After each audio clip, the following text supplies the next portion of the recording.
It is time to see if the miracle, or some say the expected run of some, will make their way into the grand finals. We have the underdog team from the lower bracket, Istrus Estral, making their way through stompingly, I might say, but they are now up against one of the two strongest opponents that they will face throughout this split. It is Furia on the other side. Here in the LTA South, my name is Orbital, with me is SuperBren, and we will be your casters for this matchup. SuperBren, how you doing today? Oh, I mean, I'm just absolutely cheesed to be here because I'm just hanging out, getting to watch some very interesting League of Legends, and watch IE just hopefully continue this blitzing pace they've been on. No one has been able to stand against them, like, even slightly, and Furia's gonna have their work cut out for them today. Yeah, I mean, we said it across every single platform that I think we have here with the LTA South. I don't think anyone really expected Istrus Estral to make it this far. When you take a look back at their round 1 performance here in Split 2, they look like a shell of their former self from Split 1. A lot of us were like, dang, where'd the magic go?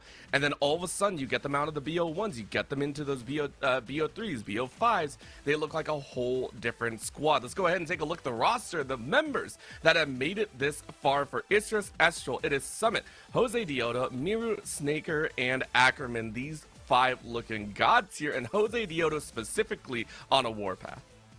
Yeah, Jose Diodo, once Istrus Estral really honed in on their identity, understood what their big draft, wins were, he has taken over for this team as just this big front-running carry. And that is not to discount the other members of IE that the mid and bot have been playing exceptionally as well, but Jose Diodo really feels like he's the heart, soul, and face right now. Yeah, I mean, Summon has had some very high highs and some, interesting lows in there. I mean, I think last time you and I were on the broadcast, Summon went crazy in game number 1.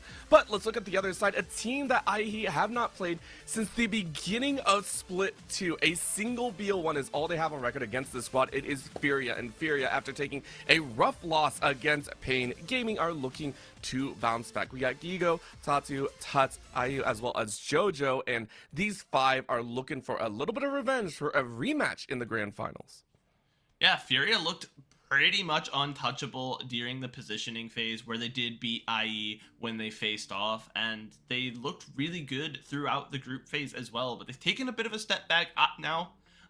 Only really against Pain Gaming, who have have the better of them, have had their number so far. So Furia kind of looking for a bit of, like you said, redemption here today. Hopefully going to try and take on IE and, get their way back to the winners finals where we expected them to be.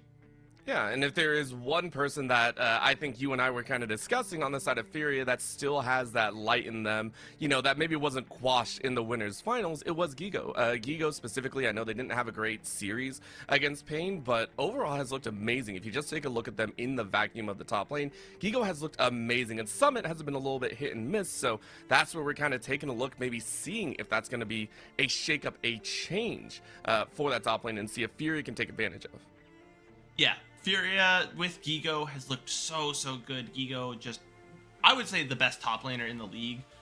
Some people might argue with that and try and dispute it depending on the week, but I think top to bottom, Gigo's had just a fantastic split. And we talked about this before where, okay, there's this big question mark of the top lane of how is Summit going to do into one of our top laners. And the last time we had that was against Loud, and they were able to shut down Robo very convincingly in that series. And so I think if, IE comes in with a game plan today and really understands how to play around that top side, we could maybe see something very interesting happen up there. Because the matchup is not as bad as you think it is, because apparently IE know what they're doing. They know how to handle that kind of hyper threat from the top side. Yeah, and I mean, one of the other sides of the coin is the fact that even if top lane falls, as you said, it seems like IE had that right strategy in mind. We already hit on Jose Diodo, but let's take a look at that bottom lane. I mean, very specifically, Snaker and Ackerman have been 2 of the most solid and foundational members of IE. I talked about them. They looked a little bit quiet in a lot of the earlier round 2 and split 2. It looked a little bit simple, but at the end of the day, they are doing quite well. There's the Furia squad, though, rocking it out on the stage, a squad that, a little bit of a tumultuous loss, but coming back here on Saturday looking for a bounce back, and are hoping to do 2 series back-to-back, one today and one tomorrow if they win of course, today's. Yeah, look at those Furia jerseys. I think the black and white is such a clean color scheme, and they look good on stage. They look maybe a little tense though, because a lot riding on today. Like you said, have to win today, and that only gets you into tomorrow. Have to play another best of 5 against the undisputed top team in Pain Gaming. But here comes our other squad, the merger of 2 LLA teams, Isurus and Estral, in our guest slot, and it's so unfortunate, just the nature of the beast, the nature of promotion relegation with a guest slot in franchising means that these 5 guys, even if they come out and they win the split tomorrow, they still might have to fight for their lives in that relegation tournament. There's still a chance that we don't even get to see them burgeon into some, you know, possible dynasty, because people are coming for their spot. Yeah, and that's something that they got to kind of work towards. So this is not just a proving ground for them, but a proving ground to all, saying even if they fall into that relegation, it's going to be a test for anyone that goes up against them. And you know they are set to play, you know they are set to rally. And let's go back to what we were kind of talking about, because some of these lane matchups will be very interesting to watch for. Namely, for me in the bottom lane, Snaker and Ackerman, these two have been very, very solid. And I want to go back to that point because they have looked nigh flawless. I mean, Snaker specifically only died 3 times in the previous series as a whole. When they were going up, I believe, against VO Keydstars. It was a ridiculous match to watch. And granted, you play things like Zaya, you play things like Ezreal, you're meant to be safe. But 1 death across each game specifically is crazy to look at. Yeah, just an astonishingly high KDA, I think 17.7 across that series. Like you said, on defensive champions, but not the just straight support that we might have expected from Snaker early on in the split. We're like, okay, he's a supportive AD carry. He can play like utility Ashe, Jhin, Senna, and he'll be like fine. And we thought maybe that was going to be a weak point. But IE have kind of scaled into these playoffs, and Snaker, I think more so than anyone on IE, has like stepped up. We knew Jose Dioto was good. We knew Miryu was good in the mid lane, but we had questions about that bot lane, and they have just silenced the doubters, because now that Snaker is coming online and playing so well, it frees up Ackerman to move across the map and have impact all over the place. And that's what's really allowing IE to gel together as a team, is just everyone's coming online at the right time. And that's actually something that we worry a little bit about for Fury. If you look at on the other side for Fury, IU and JoJo have had some missteps across the path. It's not like they played terribly or anything. The entire team has done very well, obviously, through this split number 2, but they look shaky down on the bot side. And we've always talked about the fact that when looking at IE, if you want to shut them down, you try and look at the bot lane. But since they have shorted up, I'm curious to see if IU and JoJo are able to make that step, shut down Snaker down there and say, hey, you aren't going to have that freedom. And then you landlock Ackerman to that bottom lane. I wonder if they can pull it off, and if there are going to be any surprises from Furious side. Yeah, IU and JoJo, just they're a very strong laning pair, and where they've had these missteps has mostly been against the Pain Gaming bot lane of Titan and Curry, which you cannot hold that like too partially. I keep talking about this, by the way. I want to put out a little bit of a asterisk beside there. It's Pain Gaming, like, bruh, like it's Pain. You can't really you can't really use them as a benchmark. But coming off of, like you said, momentum is a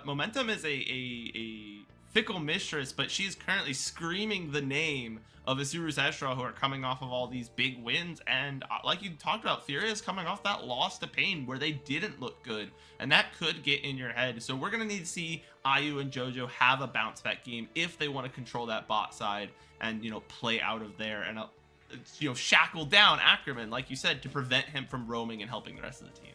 All right, well, there's another thought here, but you know what really is going to make me think that IE are going to win? It's the fact that we got you here, SuperBren. We have got some words. There was supposed to be someone else here on the desk, and unfortunately, TDS cannot join us here on the LTA South English side.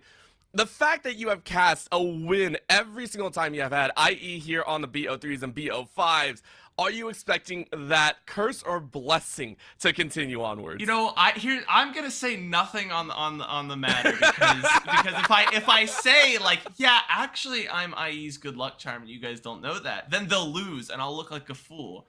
I'll give you a wink, a solid wink. You know, hey, I'm not saying anything, any connection, no causation. There's just a correlation. When I cast Isurus Estral, they do tend to win a little bit. I think we have part of our draft cut off a little, so I cannot see that first Yep. full rotation from IE, but we will get that fixed in just a second.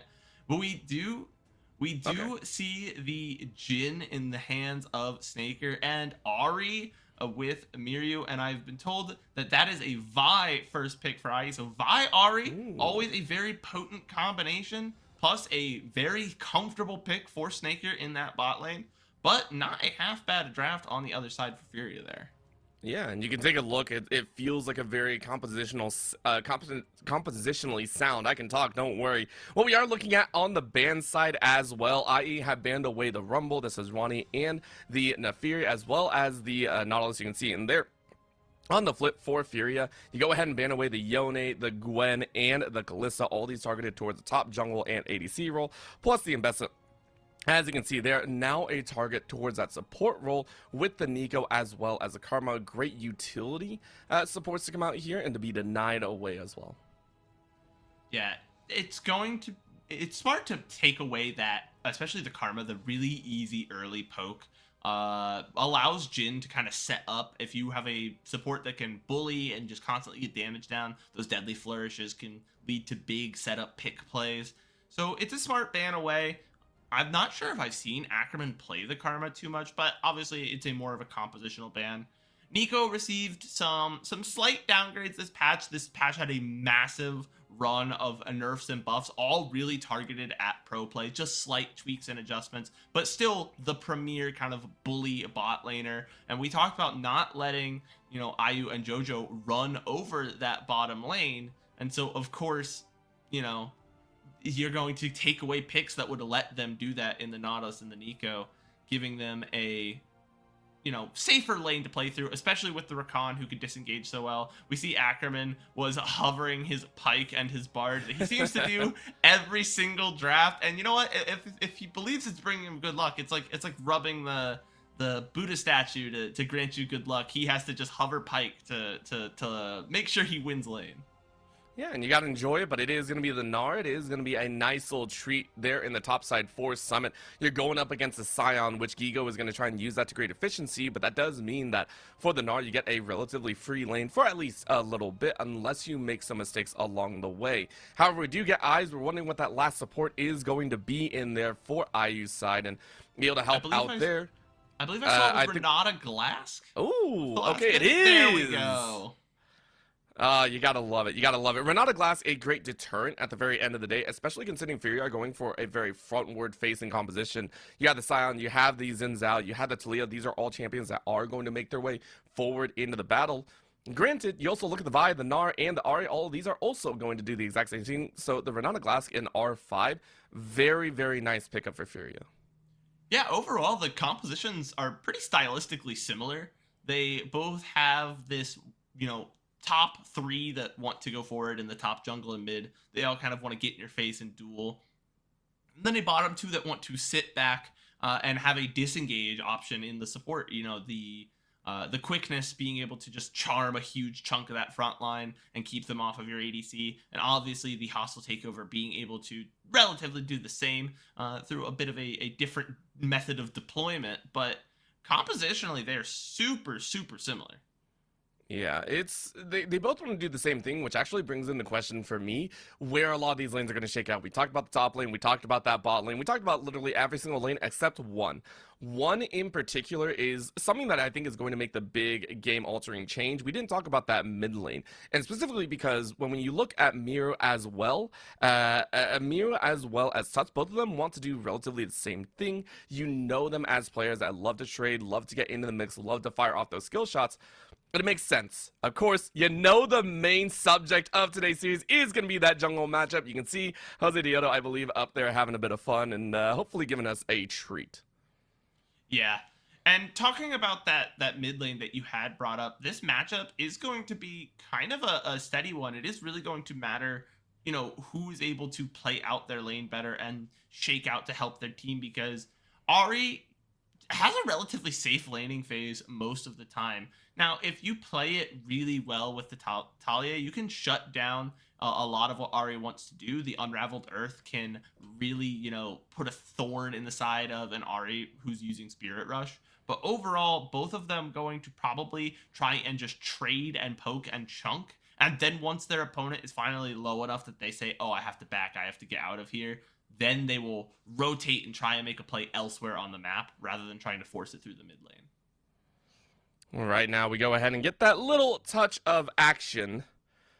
Summon and Gigo are going to be going at it like cats and dogs up there. Summit trying to proc that Grassy and dying as much as possible. But at the current start, for IU and JoJo, both of these players are going to be stepping up and being a menace in there. We talked about that safety factor, that control the supportish style that'll be coming out, and it's in spades here for Snaker and Ackerman. They have gone with a relatively safe style. They've gone with a very comfortable style as well. And that means that they have to be really worried about some of this poke damage coming down as IU dancing inside that brush early, making sure Snaker can't get that freedom, can't get that safety moving in. Already about 50% HP there on the Jhin. Yeah, this is the way you're going to want to play. You have a much stronger early game, at least at that level 1, where Snaker has to essentially choose. He can either get his bouncing grenade for the farm, or he can get the deadly flourish for poke and disengage, but he can't have both. And so you just have a lot more options and utility, especially the lethal tempo here that you see that IU has picked up means we're not going to see him probably opt for a lethality focused game plan. He is going to be, going for probably the on-hit build, going for a lot of upfront, not upfront damage, but rather damage over time, being able to pick up and constantly push out DPS. And that's going to be a little difficult for Snaker to play around, but it does mean, when you aren't half health, when you come back to lane the next time, you won't be able to get poked out as easily. Well, there we go. In the matchup that we kind of touched on very briefly, Miru and Tuts in the mid lane just going ham, making sure that they burn their mana pool as far as possible. And this is what we expected, was them to just really kind of get after each other very early. And it works out here for Miru because they're about the same amount of health, but Miru with the RA passive is obviously able to heal and had some mana left, so they're going to back a little bit later than Tuts has to and try and take some advantage. You'll see that Tuts burned the teleport there early in the game. Not going to be a huge decision maker, going to appreciate that extra XP and gold getting back to lane that little bit faster. Yeah, you got to make it. As smart as possible. Make sure to use all your back timers as simply as you can. What we are seeing is a trade of the scuttles as per usual. So both junglers completing their full clears, recognizing that there's nowhere really to go, and so you go ahead and back away. It's pretty simple as that. It's a quiet start to the game. No one really getting an excessive lead outside of the CS lead in the bottom side. However, IU getting chunked down a little bit. Snaker trying to throw in a little extra with the forced shot and is able to lay down damage on JoJo and IU. Very nicely done there. But Snaker and Ackerman starting to battle back here in the bottom lane. This is one of my favorite parts about Rakan as a support. I think they are so interesting and fluid to watch, because you get a lot of flexibility with how you want to sequence your skills and what you want to do. Once you've hit that battle dance going in, you can choose to immediately E back out, give the shield, get out of harm's way, and you'll see a lot of times you essentially poke by engaging as Rakan. You go in with the battle dance, you hit your Gleaming Quill, you immediately dash back to your ally, and you heal both of you and get some shields down, and all the while you've been trading out some damage ideally. And so you get just so much ability to kind of skirmish and flirt with the idea of going in without actually having to commit as if you were a Leona or a Nautilus. Yeah, it's a nice little piece of that. Nice little piece to be able to work with. You have the option available. At the current moment, though, we are still waiting for the big explosive start. Both teams seemingly very comfortable with this start, not wanting to get too over aggressive, which makes sense when you have an Ahri and a Taliyah in the mid lane. Both junglers are also wandering around there, but it is going to be Dragon Scene number 1 with a little bit of a later recall from Snaker and Ackerman. It's a chance for Furia to go ahead and get onto this dragon ASAP. Pink ward goes down, but Tatu is already chunking that dragon down to about 3.5, which already signals that it's going to be finished, considering also Jose Diodo is on the complete other side of the map. Easy take for the side of Furia for Dragon number 1. Yeah, and you've been seeing that a lot recently, the red side, because of the nature of where junglers are choosing to start, where junglers are choosing to make their plays. Red side is almost always picking up that first dragon. For IE, it's important just to make sure that you are using that time wisely to get control in other spots of the map, not just giving over the dragon for nothing, getting vision down, getting, perhaps a gank in, and setting up for the next objective, which is going to come up in 2 minutes, and that is those void grubs. And with those void grubs enabled, it's a question of, are you going to chase for it, right? As you mentioned, Furia has a chance, but for IE, they are prepping their wards appropriately. A pink ward, though, that was placed by Jose Diodo, may be scouted out by Tatu in the future, but it's very aggressive, which is always kind of surprising. Summit, though, on the top side, saying, hey, I'm going to keep chunking you out, Gigo. You're not going to have that freedom, but Gigo's doing a very nice job in terms of the CS numbers. Yes, they traded out some of the HP, but it's relatively safe. However, that is going to be a heal now. Jumping into the mix as Jojo needs a decent amount of damage, but Snaker now with a 4th shot is going to land one on IU, but IU with that lethal tempo, it's going to bring even more. Quick Q comes through. Snaker getting taken quite low. Barrier is popped, and now you're looking underneath. That is going to be a final shot to the back as Ackerman has to flash away. First blood to IU. Yeah, and that's the power of lethal tempo Varus as opposed to the Arcane Comet. Didn't have a huge upfront overload, but while Snaker is stuck in that reload animation, this guy's just ramping up attack speed, constantly pumping out DPS just over and over, and he takes all 4 summoners from the enemy bot lane, plus gets that kill. A very good exchange, a very good sign early on for Fury's bot lane that we were hoping, would be able to bounce back from last week.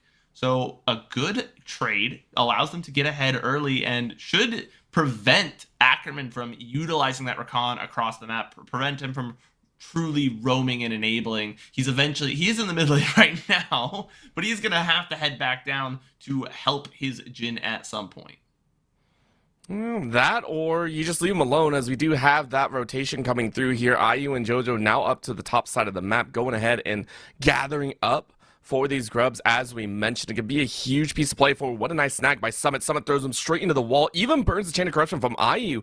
And Summit can consider that a win, in my opinion. However, Jojo's coming around the side saying, hey, we're going to mix it up a little bit. Ackerman now in a little bit of a rough spot. No slam to catch Jojo out, but a flash out means Ackerman and Summit are both safe. No tag by Tatu either. So it is going to be IE grabbing a couple ults out of IU and Jojo. The problem being that still gives a lot of coverage over to Furia to take these grubs. Yeah, they took a lot of damage in the process. Ackerman too low to really survive another engagement. And without the Meganar ready to go, you'll see Summit's bar particularly low right now, having just come out of the form. Means that all 3 grubs are going to go over to Furia, who's playing this early game really well, and we have an engage here. And I like it because you knew Summit has no flash and no Mega either. Even with Mega, now that you chunked out a majority share of the HP, it's a pretty easy catch right there. And they're going to feed it straight into IU as well. IU now up to 0. No chance for IE to be able to fight back. Furia finding everything, even the scuttle behind. All of a sudden, Snaker's in a really bad spot as well. Gigo even flashing with Snaker has no out. That's a final slam, and that's 3 kills total to Furia as Gigo goes man mode. The feat of a warfare picked up for Furia, who's having whatever they want in the early game. We've asked this question a few times about IE. Okay, are they good or did they just 2-0 Fluxu? Okay, are they good or did they just 3-1 Loud? Okay, are they good or did they just 3-0 VKS? Well, now you're all of a sudden up against Furia. That's not a team we're ever going to question, are they good or did they just beat Furia? No, sir. This Furia squad came to play today. And they're looking hungry for a lot of these victories as well. They are frustrated beyond belief, I think, and Furia is saying, we want that rematch, we want that fight. And step number 1 is taking IE down a step. You also take a look at the composition, and you shut down those laning aspects. Right now, Mir is the only one untouched, but in the bot side and in the top, you already shut down the likes of the Gnar, you shut down the likes of the Jhin, at least to a decent extent. And it's going to put a little bit of a hamper on what IE wants to do. All of a sudden, it's only Jose Diodo and Mir that can make moves. And we talked about Jose Diodo. Jose Diodo has been very, very quiet in this game. We take a look again at this Summit catch as, it's a 3-1 gank, and Summit really has no out. It's a bit of a criminal misposition by Summit. As a pro player, what Talia can do. You know what composition you're up against. And you did have vision on everybody in that pit, so you knew, this is a punishment for what's going to happen if you step forward. And oh no. The barrier pop at the end just feels like a little bit of desperation, and I don't like that. At the same time, you're just trying to survive as much as you can, but there is no surviving that one. As that's going to lead not only Furia to take control of the mid lane, but also take control of the second Drake off spawn. 5 minutes to the dot, and it's already gone. Well done to Furia, as they have now not only collected the feat of warfare, but the feat of strength. You go ahead and grab 3 objectives, and you got the upgraded boots to play for. Yep, they have those upgraded boots. For some of them, for many of them, I believe it's going to be before they even have the second tier boots in inventory. Or at least I know it is the case for Tatu, who I don't think even has boots right now. But across the board, just what we expected from Furia, a very strong early game, something that IE, hasn't really had to deal with out of the other teams they've played so far, as more skirmishing about to come out here. And this might turn into a bigger fight here, Orbital. Yeah, it might, but for Ackerman and Jose Diego, they want nothing to do with it, which means Miru has to jump out as well. With the Dragon going down, Furia now just fight for fight's sake. I think they're more than happy about it. Nice flash away, though, as Tuts is able to burn the flash out of Miru, but that's a jump right back in. All of a sudden, Tatu is jumping into the mix, and it's a 3v1, but Miru's taken quite low, and a final sling of the stone, but there's a heal to come out here. Well done by the side of AE. They're scrapping the way to a possible victory. They burn through Tatu's life, and they've done it, but Ackerman says there's still more HP. Unfortunately, IU is very, very strong. Flashes in for the mix. Another arrow to land, and one more piercing arrow should finish off. It's a double kill so far. Ackerman waiting with their life. An arrow misses, but it's still Furia to come out with a nasty ankle breaker. Yeah, Jose Diodo arrives and puts Furia very, very low, but that's really just a wallet diff moment. They had higher stats on the side of Furia. They know, okay, hey, well, if we really want to continue this fight, we can do it. We're not going to lose too much ground. And now a 5-0 IU, and with the on-hit build, it's going to get just continually worse and worse. There's no one on IE that can survive, and you see they really forced the continuation of the play. IE could have just left, but they forced forward and almost, look how low so many members of Furia are here. The bailout does not save Tatu, but it buys enough time that they're not able to get any more kills, and that's what allows IU to just free fire and clean up the rest of the fight. It was beautiful. And, I had my reservations about IU. We mentioned that this bot lane, can you contain Snaker and Ackerman, who love to play that utility, love to play that safety? IU's taking them to town right now. Let's be completely honest. IU has done a fantastic job reaping the benefits of these early fights, and this is Varus, which has been highly prized by a lot of players. Domination. I'm surprised and amazed and completely blown away with how in control Furia have looked. Summit trying to do some work against Gigo, which you might be able to, but at the end of the day, you're so dang tanky. Summit's only going to get some of the HP, and now Gigo's actually going to try and turn it Summit. Last little chunk flash to the side, and that's going to be a hop into the brush, but Summit one punches, you're gone. Gigo says that ain't without its payment. 1-for-1 in the top lane.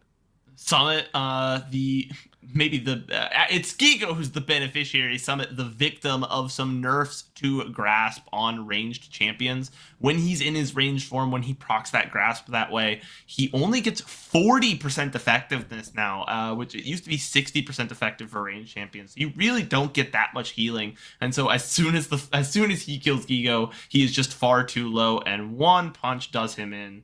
Maybe forced to burn the Spirit Rush here in the bot lane. And IE just don't really have an angle back into this one at the moment. They need to find something, but everywhere they look, Fury is just one step ahead. Yeah, that's exactly how they want to play as well. If you want to keep this pace up as well, make sure to contain, as IE already has a Blade of the Rune King, Tuts building into that Seraphs, and it's going to be overwhelming at the end of the day. For Snaker, you're still looking, you're going with that lethality build, you're just trying to get a little bit of that speed up, but with the Dragon up in just about a minute, it's nothing to play for. Jose Diodo has been very, very absent from a lot of these battles, so we're still waiting for IE to even find that chance. You mentioned the fact that IE just don't have a way back in. I got to agree with you. And I'm wondering where they're going to start forcing things, where they're going to start looking and going, hey, we really got to find something. Summit now going into Mini-Gnar, trying to fight Tatu a little bit as the Herald is procced.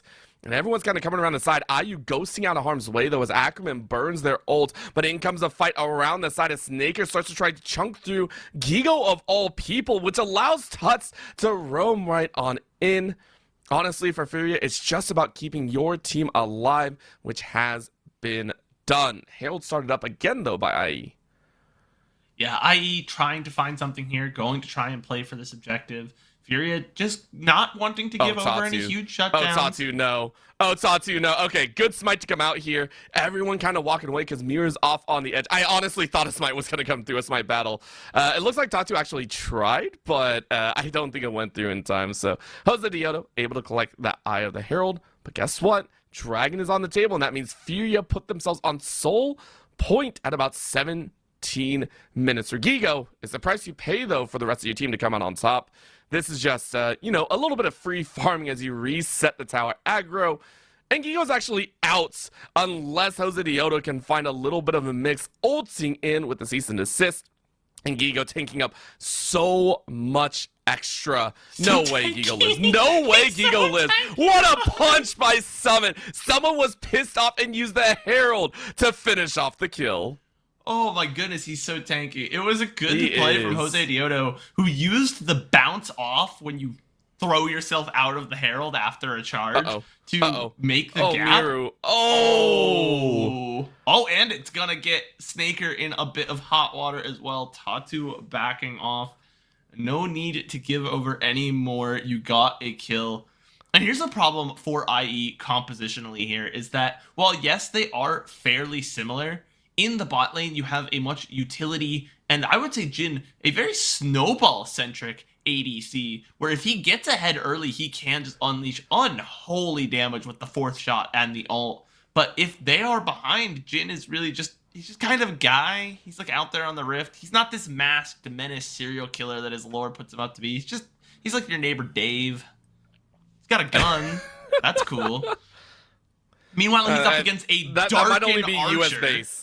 That might only be US based, I'm just saying. But what we are watching is Miru get completely deleted. By the way, Jojo perfectly timed on that Q, making sure the tether ensured Miru couldn't go anywhere, right? Jojo essentially locked Miru down in perfection style. And Miru, once again, 0-2-1, not having that great of game. We talked about a lot of these laners for IE. They started to look like miracle workers, and they made this lower backer run. But Furia right now just saying, look, you're now having to break through the top ranks, and you're not finding it. 2 towers to 2. You can go ahead and take a look at the gold as well. It spiked very quickly for a moment after the 2 towers by IE, but it's right back in that comfort zone of about 800-900 gold. Yeah, it's a... It's not as big of a lead. 1.9, sorry. I'll say, it's not as big of a lead as you might expect given the scoreline and the objectives. Good engage to come out here. But it's showing, right? This gold lead is showing at the end of the day as Jose Diodo and Miru dump everything they can into Tuts, but Jojo and Tatsu are there. And all you gotta do is sharpen your claws because Furia are on the hunt. Summit now trying to dance, misses out on the boomerang, which means Gigo gets to walk away a little bit more comfortably, but Summit is trying to take this stance. Remember, this is Mininar. You're not exactly going to win this, and you miss the boomerang again. Gigo wins it out for the 2nd time in a solo battle. Yeah, this again, the gold lead doesn't seem that large. It doesn't seem insurmountable, but Furia have just been steadily playing the game better. Sure, they don't have a massive 9k unlosable gold lead, but they've got so many intangibles. They have all of these dragons. They have 3 whole grubs that are just going to melt through towers anytime they do find themselves in an advantageous position. And they've just been moving around the map better, just picking their fights a little bit better as well.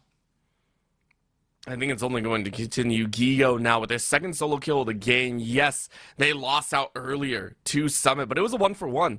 And now Gigo is handedly winning these 1v1s, which means the side lanes are even more dangerous now. It is going to be the Otacon started up. It's on top of ward, but Furia don't really care. I think they can go ahead and do this on top. Yeah, they go ahead, lay down that pink ward, and it's going to be taken. Who's going to stop them? Who's really going to run interference? Summit and Jose Diodo are in the area.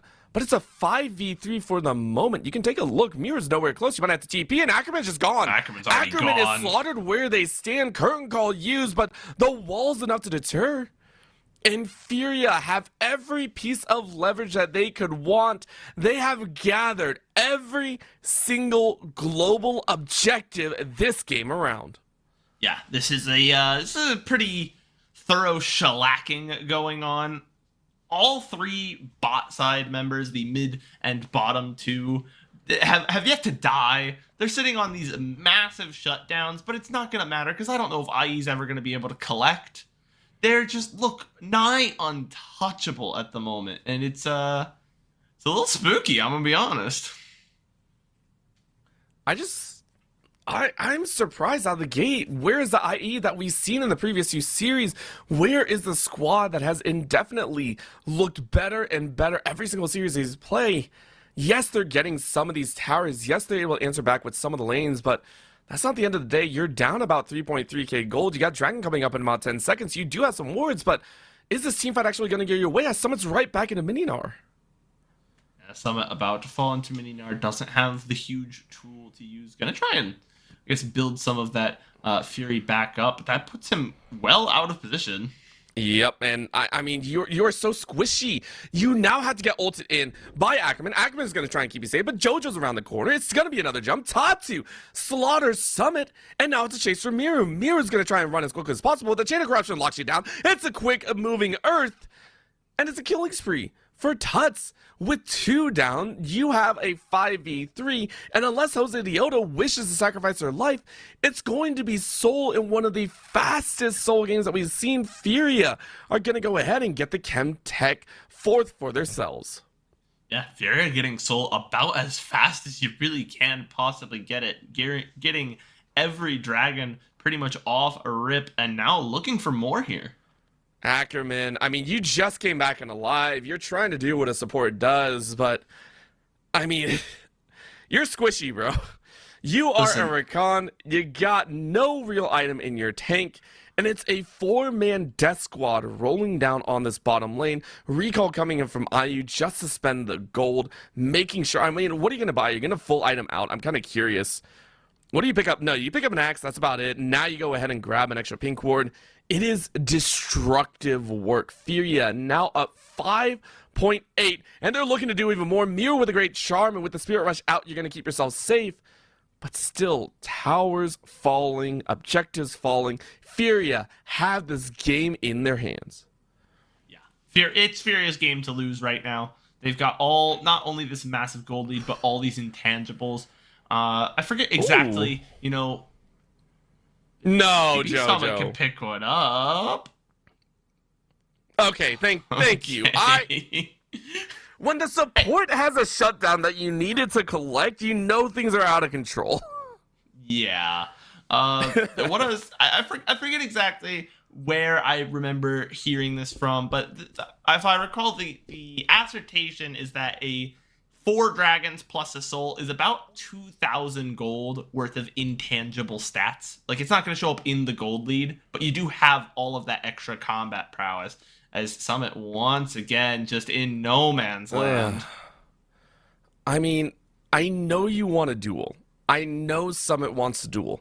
But at this point, Gigo is way too tanky of a boy for you to think that you can chew through them in under 20 seconds. In under 10 or 30, like all these numbers, you're not going to be able to chew through. Because Gigo is now being followed around by Tatsu, by Tuts, by IU, at least a member or 2, which is more than enough to shut down Summit. We're looking at this 24.5-minute game. And Furia, they have 4 towers to 3. They have everything in the bank to close this game out if they wish. Baron up in just a few seconds. Furia looking in the god tier realm. They already got this game 1 on lock. The credit to IE, the copium take, okay, it's a best of 5. And true. I think with the way this game has played out, I think a lot of people would be like, I'm surprised it's not over already. Good for IE for pushing it a little longer and at least battling. Okay. I have to stop. Are they really pushing, or is this Furia getting lax? There's a difference there. If anyone's getting lax, I really think it's IE. I feel like they came into today maybe a little too confident after their last 2 weeks. Just what it's surprising. This draft, I also don't think has been what we've seen out of Summit. My guy. Stop fighting Gigo! You know the definition of insanity is doing the exact same thing over and over again and expecting a different outcome. Rough to watch. At least Miryu getting some value across the map, right? It's going to be a Baron given over, but an objective bounty to be given for, i.e. they will split some gold for the team as they're going to pick up a few towers here. Ideally, they're going to get both the bot lane and mid tower with the objective shutdowns, as Jose Diodo going to have to go on the run. Flashes, but I think it's night for the Vi. Well, let's see if this is going to go a little bit different, as that's a slap in the back of the head. Quick little grab. And it is a piece of that puzzle. Jose Diodo getting shut down. You can maybe see a little bit of frustration. Miryu wanting exactly what's going on here. Jose Diodo as well, not looking too happy in that cam earlier. I mean, Furia have everything that they could possibly want, right? They are looking so comfortable in the mix, and it's just powerful, powerful work. So Furia at this point, they quite literally have everything. They have the golden spoon in their hands. Tatu's even getting jumped on by 2 and does not give a crap. Gigo on the top side, ready with a little help from the TP, and that means Summit's about to go mega. But it is going to be a top side push for Furia as they're looking to try and close the doors down. How are they going to do this? Well, it's just a little bit of a wait for the rest of the wave. Yeah, they're just going to slowly suffocate out IE a little further, use their Baron to push forward in. And here's the thing. I think IE in this game got away from what has worked for them. Vi is a fine jungle. I think actually she's got a pretty poor win rate in LTA South. But she's a good setup, kind of force plays kind of thing. As we will see the replay of Jose Diodo getting run down around this Baron. But it's not a true carry for Jose Diodo. And we're seeing that come through. Snaker going back to the Jhin, which I don't think he played in either of the last 2 best of 5s where they looked so good. It's a purely supportive pick. It doesn't offer any of that hyper kill threat unless it gets going very, very early. And so I just think I needs to reevaluate and look at last week and think about what worked for their draft. Now, obviously, you have Furia doing the exact same thing. They've probably also looked at your last few weeks and seen what worked in your draft. So it's not going to be easy, but they have a chance to collect themselves and regroup, because I don't think this game is much longer for the world. Nope. Snaker is also not long for this world. You have Flash and you have Barrier, but there's only so much that this threat can do. You're barely able to get out to safety, and now you're going to use that curtain call, but really, what damage are you going to do? Tatu is level 16, full HP, and no care in the world. Good charm on the side, but Miryu barely tickles the Xin Zhao. And it's just power at the end of the day. Elder now up and available. We're getting a couple TPs in as IE are realizing this is their last desperate act. They only got one more chance for a team fight. Is it going to come here? I struggle to see the angle. If they don't fight for this Elder, they lose anyway, so they do have to fight for it. But ultimately, it's just going to lead to another 5 dead members of IE. And Summit, again, pushing lane, but that leaves him once again in a poor position, as here comes the vast majority of this Furia squad. Okay, I kind of get this. There's not much else to do, so you're just going to try and get tower. You do actually get tower. No way. No way. And now the Elder's actually being started up here. That's going to be Tatu and Jojo to rotate back, so a tower to IE. Are they going to get more? No, that's going to be the hostile takeover, crushing anyone else's hopes and dreams. Snaker is already down. Ackerman is out. Miryu is out as well. But the Dragon down to about 4k HP. Jose Diodo running around the side. You're kind of wondering if the rest of Furia actually want to take this. Remember, Summit's still up and alive. Summit is actually dancing the sun out well, and all of a sudden we're seeing this shift. But the rest of Furia are waiting. Jose Diodo jumped in, though, and recognizes that they might not be in a good spot. The bait works perfectly, and it is going to be one more tag. All they need for Furia is that kill. They unleash the Elder, and that means Summit goes down. The long-standing battle between Gigo and Summit is done. And just like that, Furia have left nothing for IE. That is a grand total of 6 global objectives to 1. IE watching their base crumble. Not to rate on your great cast there. 7 global objectives because they got all 3 grubs and Otacon and 4 True. dragons and Elder and a Baron. So 8. Just I can't count. Casters can't count at it all. doesn't But matter. it really doesn't, because Fury at the end of the day get the one thing that they needed, which is going to be a few more kills to pad the stats. But the Nexus at the end of the day, Jose Diodo, the final to fall, a quick TP out, hostile takeover for funsies. Furia with a controlling game number 1, 25-4. Power back to Furia. Yeah, I mean, Furia doing what we want out of them, right? This is a strong team. We said IE was going to face their greatest challenge. And again, I touched on the draft. I don't think it was a draft diff. I don't think that IE had an unplayable matchup.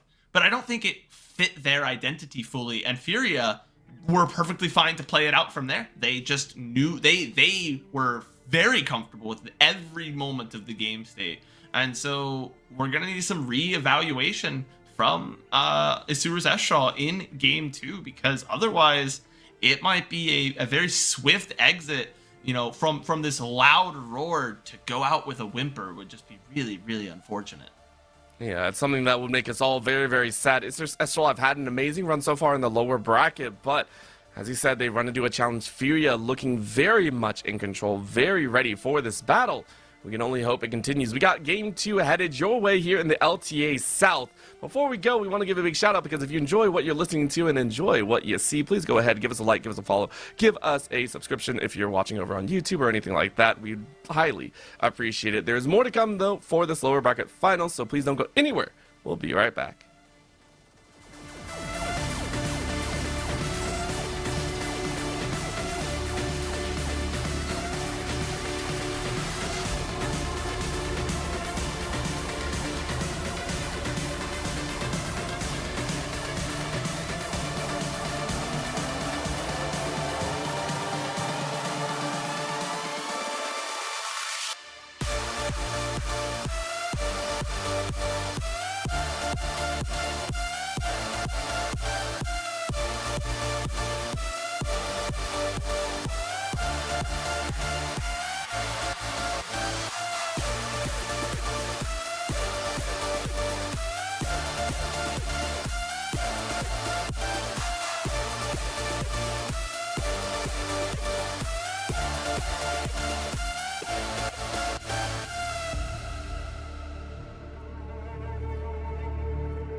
It's time once again to get right back into the action, but of course for Furia, they're saying we want a quick exit, we want to go home, we want to get ready for tomorrow. That was by far one of the most controlling games we have seen thus far from this squad specifically, and if IE don't change something up soon, it's going to continue. Yeah, I lost the plot. I'm looking at the script here, and it says, IE, you were supposed to, come out storming with all of that momentum, and when you get silenced like that in game one, that momentum's gone, man. It's you're gonna have to rebuild here from scratch. Like I said, they definitely need to change something up because Furia looked comfortable. They looked in control the entire time, and without any changes, that's gonna continue. And I think you pointed out best, both compositions fundamentally wanted to do the same thing. They had the same objectives, they had the same kind of win conditions, and when both teams have the same compositions, have the same conditions, the better team is going to come out on top. And Furia showed that they were the better team here in game number one, and we have to look at that bottom lane, because Snaker and Ackerman look right back to that utility support style, which we've seen them do better with in previous series. The Jhin we haven't seen, we've seen a few times, but it did not look comfortable, did not look like the right piece for the puzzle for IE in that game. Yeah, that's what I think was like the biggest issue with IE's draft. I think when they're at their best is when Jose Dioto is able to ball out through the jungle, Miryu can have big splash plays coming out of mid, and they didn't, and then you have a defensive but still powerful ADC in the bot lane. We have seen them do fine with more utility oriented picks, but when both teams have like this skirmish mage, this force engage, early game ganking jungler, and then ideally some sort of supportive disengaged support, they were compositionally too similar, and so Fury just rolled over IE. I'm hoping that in the second game here, in this second draft, they're going to look for some alternate win conditions and not just try and play out a very standard 5v5. Look for your jungler, your mid laner to, play through and try and make something happen that is different. Yeah, and you're taking a look here. We are getting just a tiny bit different, but one of the main components still staying the same. We still got the IE on that blue side and Furia on that red. That will, of course, stay the same for quite some time, in my opinion, until one team decides that, hey, we really don't like blue side. But we are seeing the band still stay the same as well. Sejuani, the Rumble, and the Lucian. I believe Lucian was a change from last game, versus the Gwen, the Kalista, and the Azir. I believe Azir was also a slight mix and change this time around. First pickup, though, might be a little bit of a shift. We'll see what they opt for. You can go for that ADC, you can go for that bot side, or you can go for a comfort in the mid Miru, grabbing that Rise automatically. Miru's Rise looked so good when he played it last week, so I'm hoping we'll get another game where he can just comfortably play through his lane and be just a real menace, a real thorn, and ultimately a really good team fighter. Not just play for these skirmishes and picks, but play front to back and really just dish out the damage, because I think that's kind of what he's been best at as a mid laner, has been showing that he can win lane and then just deal damage late. Well, we're going for a good old wombo combo to deal with the Rise. You go ahead and lock in the Wukong and the Orianna. Orianna, of course, here in the playoffs has looked, here and there. You saw the 6.6%, I believe, in terms of efficiency, in terms of pickups, but it makes for a very nice combination, which now means IE have a pretty good idea of what Fury are going to go for. They're going to come out with some nice wombo combo pieces, maybe an arrow to come through as well. There is, the Viego that we've been wanting for Jose Dioto, which now means you need a little bit more utility to round out the rest of the composition, really give Jose Dioto the chance to shine. Yeah. Jose Dioto, when he's on a carry, has looked so good throughout playoffs so far. I'm hoping we get to see that continue here. Yes, you have this big ball delivery device that Tatu will be playing on the other side. Just put the ball on his head, let him dash it, and everyone gets pulled in, knocked up. Very good. Now, and I think this is another smart pickup for IE with the Yorick, because he's just kind of unassailable during the laning phase at the moment. And so you just kind of play a very uninteractive lane, because otherwise, you saw what happened when Summit tries to interact with Gigo. Summit just punches his lights out. Well, yeah, this time around it will, but this is also very blatant, I gotta say. From IE, you're going for a very heavy-handed, obvious showing. You say, hey, we're already showing you our top and mid. These are two pieces that obviously we ran some level of comfort in the past, but this series specifically, Miru and Summit have been shut down to go ahead and blatantly show your hand with these blind picks and to allow Gigo the likes to bring that Jax around, which we've seen Jackson do a lot of work in the past. It scares me. Honestly, it does. You're also leaving a lot of priority towards that bottom lane. Snaker and Ackerman are going to get their comfort picks, but how comfortable is it really going to be? As we look at the bans, it is going to be that karma once again for Furia. Really don't want Ackerman to run that. Yeah, a good ban out. You'll see, obviously, we have Kalista and Lucian, who are practically pick ban right now, even with the slight nerfs to Kalista to try and make her early game a little worse. IE doing something, I think we saw them do this last week, where they banned the Lee Sin, which is not a champ that anyone else is playing. And here it makes a little more sense to ban out the Senna that is a strong champ that Furia could pick up that would work fairly well with their current composition. IE gets to pull double duty because Snaker looks so good on that Senna. So to ban it away from Furia, they can't play it this game, and you hopefully save it for yourself in a future game. I'm surprised that the Nautilus is being banned away, though. For IE, I don't know if you really want to run an all-in composition, an engage tool. It feels like what they're aiming for is a little bit more of that routing. You go ahead and kind of diverge away. Granted, though, it makes sense if you're trying to pair it with the Jose Diodo Viego. But there is that deterrent once again. The Nico banned away. This is a great combination as well with the Orianna. I like what IE are banning away, but this bot lane, we talked about the fact that the Jhin really didn't make a lot of sense previously. Now you got to bring in the big dogs. Now you got to have a really solid bot lane setup, the battery of the ADC and the support. Meanwhile, on the flip side, Furia, draft whatever you wish. You can grab any piece of the puzzle that you want. You can go for support right now. You can go for ADC. It's really all up to you. At the end of the day, you go for the misfortune. You're going for a full tilt wombo combo. And I mean, this can do a lot of work in its own. Yeah, Furia setting up for just this huge, like I said, wombo combo. Everyone gets their ults off at the right time. We're looking for Cyclone. We're looking for Shockwave. We're looking for bullet time all together. And this is what I wanted from Snaker. I kind of wanted to call it out. Was the Ezreal gives him this opportunity to play defensive and play safe, but still really dish out damage. And he should be fine to get through the laning phase now without getting run over by Ayu and Jojo, who looked really, really just so good in the previous game. And Rel to finish out Furia's draft, almost taunting, almost mocking who IE picked up the Alistar, who's like the known Rel deterrent, and Jojo just doesn't care. He's going to pick Rel. It makes sense with the Wombo combo. Go in, land a huge crash down, land a Magnet Storm, and let your team just unleash a firestorm of damage. Well, the thing about it as well is you take a look at what Furia have built, and they say, well, Rel isn't our only engage. You got a Jax engage, you got a Wukong engage, you got the...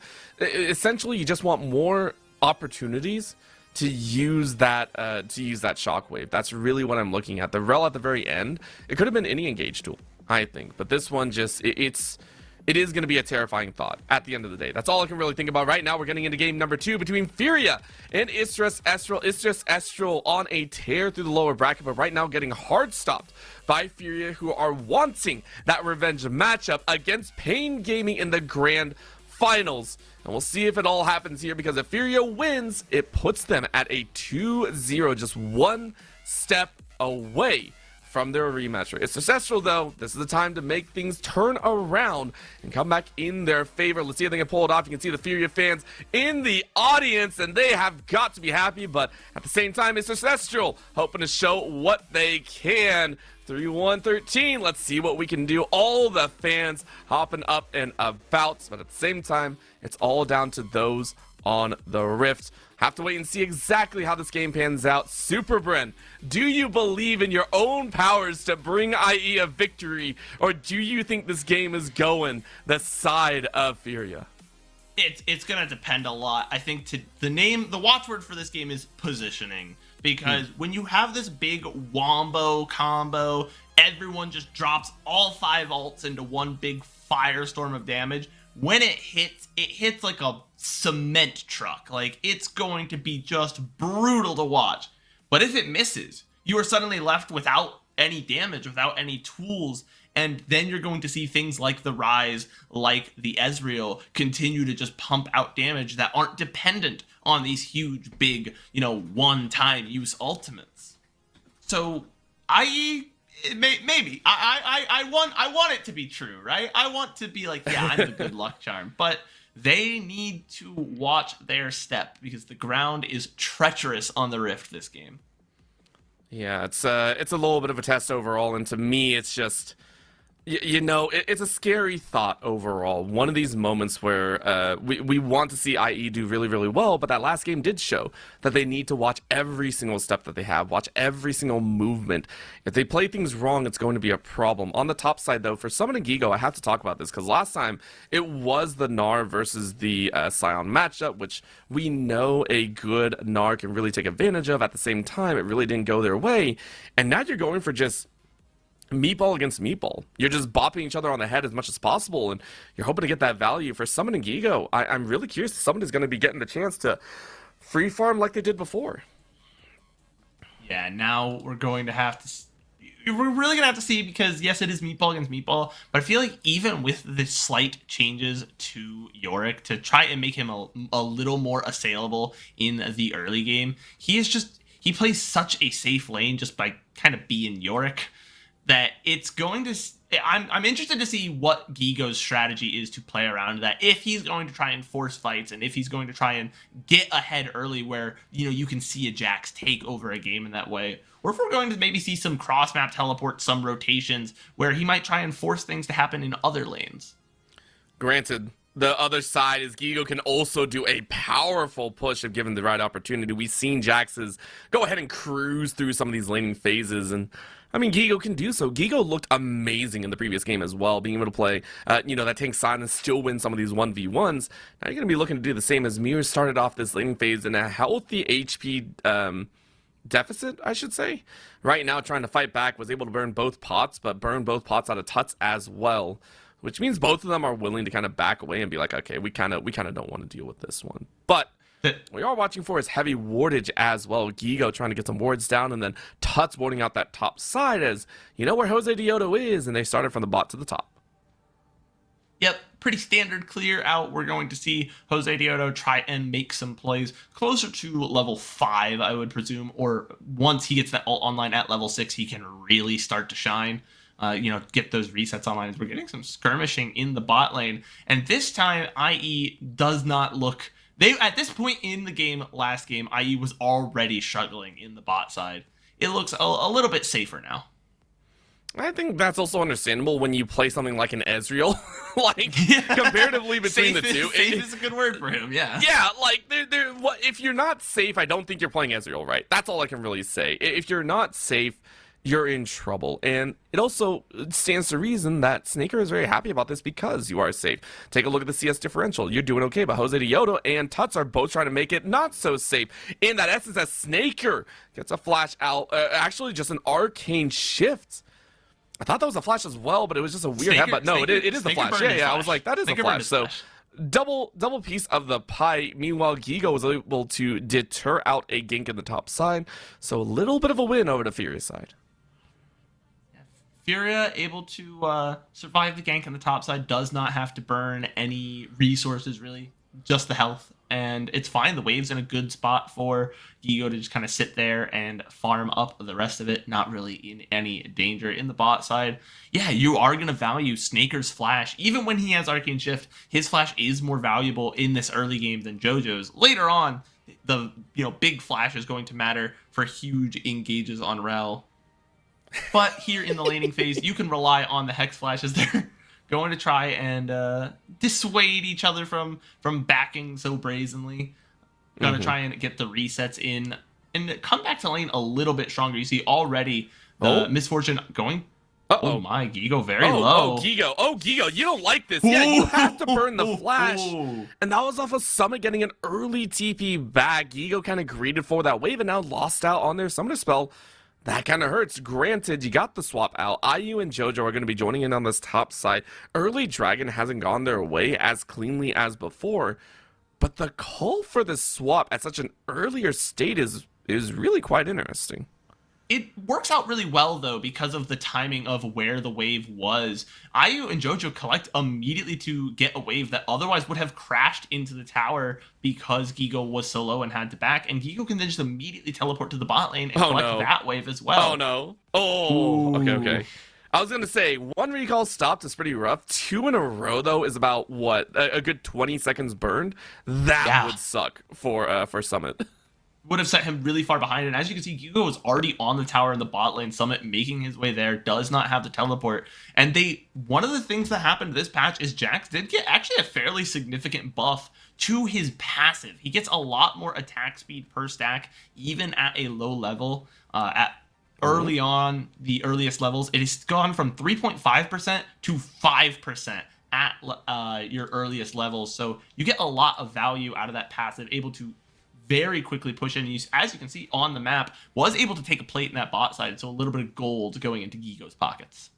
Yep, and considering how neatly that goes as well, it's a nice little tap. Fury right back on that course of making sure to have control over the global objectives. We mentioned before it was 8 global objectives to 1 versus, I miscounted very heavily. This time I'm going to try and keep track.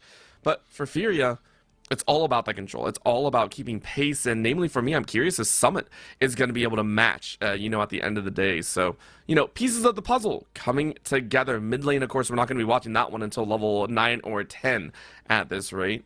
We'll see what they have to say as well. Summit, though, with the Maiden, singing the songs of the Shadow Isles and saying, yeah, we're going to press this wave into tower, and Gigo isn't exactly going to have that freedom to play with as easily. Yeah, a huge crash into the tower, plus the Maiden is going to pick up the plate here. A good counter-strike to try and stun out the wave, lose as little ground as possible here for Gigo, but the early game looking so much better for IE. By this point in the game, last time, the drag had been taken much earlier. They were already threatening to lose a bunch of ground in the top side because even though they had wards down, they were not in position to take care of the grubs, as Tut's gonna get some good damage on Miryu. But yeah, overall, IE playing a much, again, I keep saying this word, safe. They feel like they're playing a much safer game this game, and that's good because they got just bowled over so early last game. Even though it went to 30 minutes, it felt like Furia could have ended that game anytime they really wanted if they, wanted to really push for it. But instead, IE going to play a little more calm, a little more measured this time. Not only that, getting that extra freedom. Summit still doing Summit things, though, here on the bottom side. As we take a look at the picture-in-picture, it is going to be Jose Dioto getting some help over here on the grubs. It's a nice little piece of that pie, which means that Summit is actually going to really enjoy this. We haven't talked about the fact that, this kind of collusion of abilities and the collusion of damage can become a cascading waterfall, can be really, really damaging. That dam almost breaking in there. You get 3 grubs onto something like a Yorick, it's going to be devastating. It's going to be a problem, and all of a sudden that shift from Gigo being able to match plate for plate, it's going to be 2 plates to 1. It's going to be 3 plates to 2. It's going to be tower versus half tower in favor of Summit. So these shifts in, comfortability level will be very interesting. As you mentioned, safe is there, but the difference is these shifts, Summit now reaching into that top side and showing their face saying, let's start breaking down that top side tower as well. Yeah, especially with the 3 grubs, Yorick going to be a far better split pusher than the Jax, even with, Gigo being as talented as he is. But the one thing is that split push alone is no longer like really a win condition. I think this season you still, even with a split pusher, have to team fight. Now, what you can do with that split push when you are adept enough at it is to peel the other team apart and force them to play in a way that is not comfortable for them. But, Gigo, when both those top laners are inevitably forced into a fight, forced to play with their team, the Jax, I think, is going to be far more adept at that than the Yorick is. So it's a bit of a trade-off. Right now, what the trade, though, is Gigo eating a lot of extra damage. Ackerman taking 2 tower shots, though, and being forced away. The plates are drawing to a close very, very quickly. That gold lead is starting to expand out much further. And that's going to be 3 plates ripped away here on the bottom side. Very nicely done by Snaker and Ackerman, taking advantage of the fact that Gigo isn't at that major power spike, doesn't have that Triforce. On the top side, though, Fury are about to try the exact same thing. Jojo and IU inside of that rush, forcing a back out by Summit ever so slightly. Level 8 versus level 6 and 7. IU and JoJo can do a lot of damage with the deep board as well. Just outside of tower range, Jose Diodo was spotted alongside Ackerman. So no one's really able to make that massive move just yet to break the cycle of the 0-0. Yep, no one able to force the game open yet. But the good thing here for IE is that they've gotten, this early start, even though they're not super ahead. It's the first time they've had a gold lead for any substantial amount of time this series. That last gold graph in the previous game, you can see them just ever so slightly dip into a positive gold lead very early on, and then immediately it is just Furia the rest of the day for that game one. So there is something to play around. They've got 3 grubs. They're up about 1,000 gold now. And I want to see where IE is going to push this, because we've unlocked the game, right? We are no longer stuck with everyone in their standard lane assignments. We see Ezreal now in the mid lane, Misfortune in the bot lane. And so the moves to be made, I imagine, are going to happen soon.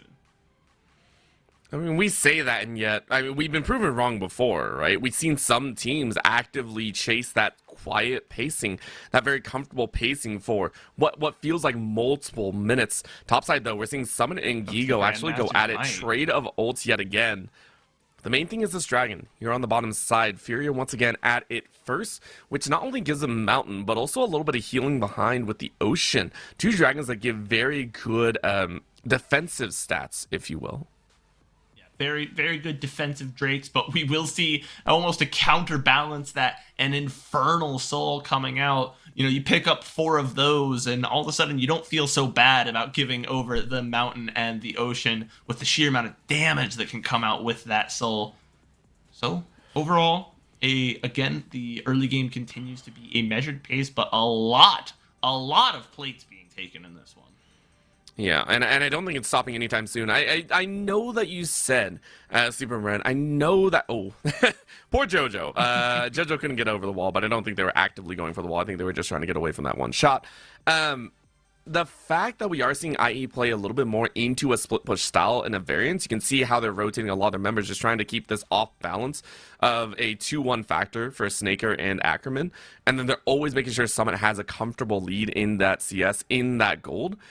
It really feels like they are hammering into it. They're really saying, hey, I know that split push isn't exactly the thing. I know trying to get that solo gold isn't really the best option, but we grab the York. We're going to try and make it work as much as possible. They're playing, and to their credit, it's working, right? They have a gold lead in every single lane except for mid lane, where the gold lead going the other direction is ever so slight. And Toots is the only one on Furia with, a significant amount of gold higher than any member of Isuru's Estral. So overall, it's working out very well. It allowed them to pick up quite a lot of gold off of the plates. The plate's about to fall here in about 15 seconds. And so the next thing we're going to see set up for is probably that Herald in the top river. But again, it doesn't matter, because Summit and Gigo probably not going to be there, and just barely able to sneak in one last plate is Gigo in that top side. But yeah, we're going to see probably a 4v4 or even a 3v3, as split push going to continue to kind of be the name of the game for both these teams. Yeah, and honestly, if we're looking at split push, I'm leaning towards the crew that currently has 3 grubs, right? You always got to lean into that one. You can see the gold difference as well in terms of the plates being granted as Jose Diodo hops over the wall, makes sure to be in range, as this is going to be tower. It is a comfortable first tower as well, without a single kill on the board. IE are saying, okay, screw any sort of fight. We are going to take the PvE objectives instead. Very nicely done with first tower. You break open the top side, which now alleviates some of the pressure up there, but it also means Miru is about to get jumped on here. No TP for Summit means Miru is going to have to try and dance their way out of this one. It's going to be the Cyclone into Shockwave, and Miru barely going down there. It is going to be a tough one, though, as Tuts took one too many tower shots. First blood, though, at 14.5 minutes, almost 15 minutes in, over to Furia. Yeah, finally, they are going to pick up a kill. But the first tower already taken in the top side. You can see a lot of pressure being put on by Summit. And because of all of that pressure, it means that Jose Diodo can go ahead and just take the Rift Herald pretty much entirely, comfortably, safe, doesn't really have to worry about getting too much, playing defensively, doesn't have to worry about any of that. He just takes it for free. You lose the kill in the tower in the bot lane, but you're about to pick up quite a few towers on the flip side whenever you do decide to drop that Rift Herald. I do imagine we're going to be seeing it used mid lane to pick up the next dragon. As we see Miryu here just caught up, unfortunately. And I guess Well, if you got executed that if you got that last Rune Prison off, I think Tuts would have gone down as well. But you flash for flash, it still leaves Tuts very much up and alive. So either way, it's a kill over. Miru goes down, and now you're looking for that hunt with the Rod of Ages done and only about 300 stacks on that tier. We're looking at this next dragon. That's going to be very interesting. Dragon up in about a minute. You can see the rotation of wards and advantages over to Furious side. They're the ones putting a lot of emphasis down here on the bottom side. You can see almost no vision for IE as they haven't really had time to place any wards down there just yet. Yeah, IE having been pushing through the top side, been taking that Rift Herald, not paid that much attention down here to the bot side, going to start trying clearing out that vision, establishing some prio, maybe going for this tower. As Jose Diodo does still have the Rift Herald, can choose to drop it bot lane and take that turret, or try to add some pressure mid lane. You have to be careful. 4 members of Furia here. Yeah, and I mean, there's no out right now. So you are going to sacrifice Ackerman, who has the Unbreakable Will, but it's only going to do so little. A little bit more chunking down as Ackerman is going to try and walk their way out of this one. But there's a jump in by Tatu. Tatu getting that flash pulled. But now it's going to be a nice Magnet Storm in. Mirror can only do so much, but Snake is trying to throw down damage. But guess what? Ayu does so much more. And yet again, as soon as Furia and IE match heads, Furia come out with a nasty damage spike. The Cyclone was used by Tatu there, though, and they do pick up JoJo's Jose Diodo, able to get that reset, avoid a lot of the damage. But yeah, they're just going to have to sacrifice that fight, not able to push for the dragon, and going to go ahead and use the Rift Herald in the mid lane to salvage something out of that lost fight as the bullet time comes through to limit what that wave can do to the tower. But I mean, look, the tower still stands, right? So that is, in essence, a wasted Herald. It feels bad. But guess who's on Soul, right? Fury are like, great, we burned the Herald, we burned a lot of that fight. We're in complete control at this point. They are not worried a bit. Even though on the top side, someone was able to regain a lot of HP, you're still sitting at 161. You're looking strong. If you are right back in that same spot that they were in game number 1, albeit quite a bit slower, they're still at Soul Point. They're still looking pretty healthy with the gold lead. They're not even behind in the tower game either. Yeah, unfortunately, yes, they're not that far behind in the tower game. They are about to lose that mid lane turret at any given moment. It is so low. But for IE, it just feels just so rough that they were so close to making that good play. They had it in their hand, and now, Miryu going to go down in the river. Furia establishing an early prio on dragons, and it just seems to be working out for them because despite IE playing a safer early game, they didn't give up too much of a gold lead. They also didn't take that big of one on their own. So that means that Furia is going to start really, really punishing now that you are forced to go to this next dragon. You have to fight for it to give up, or else you give up soul.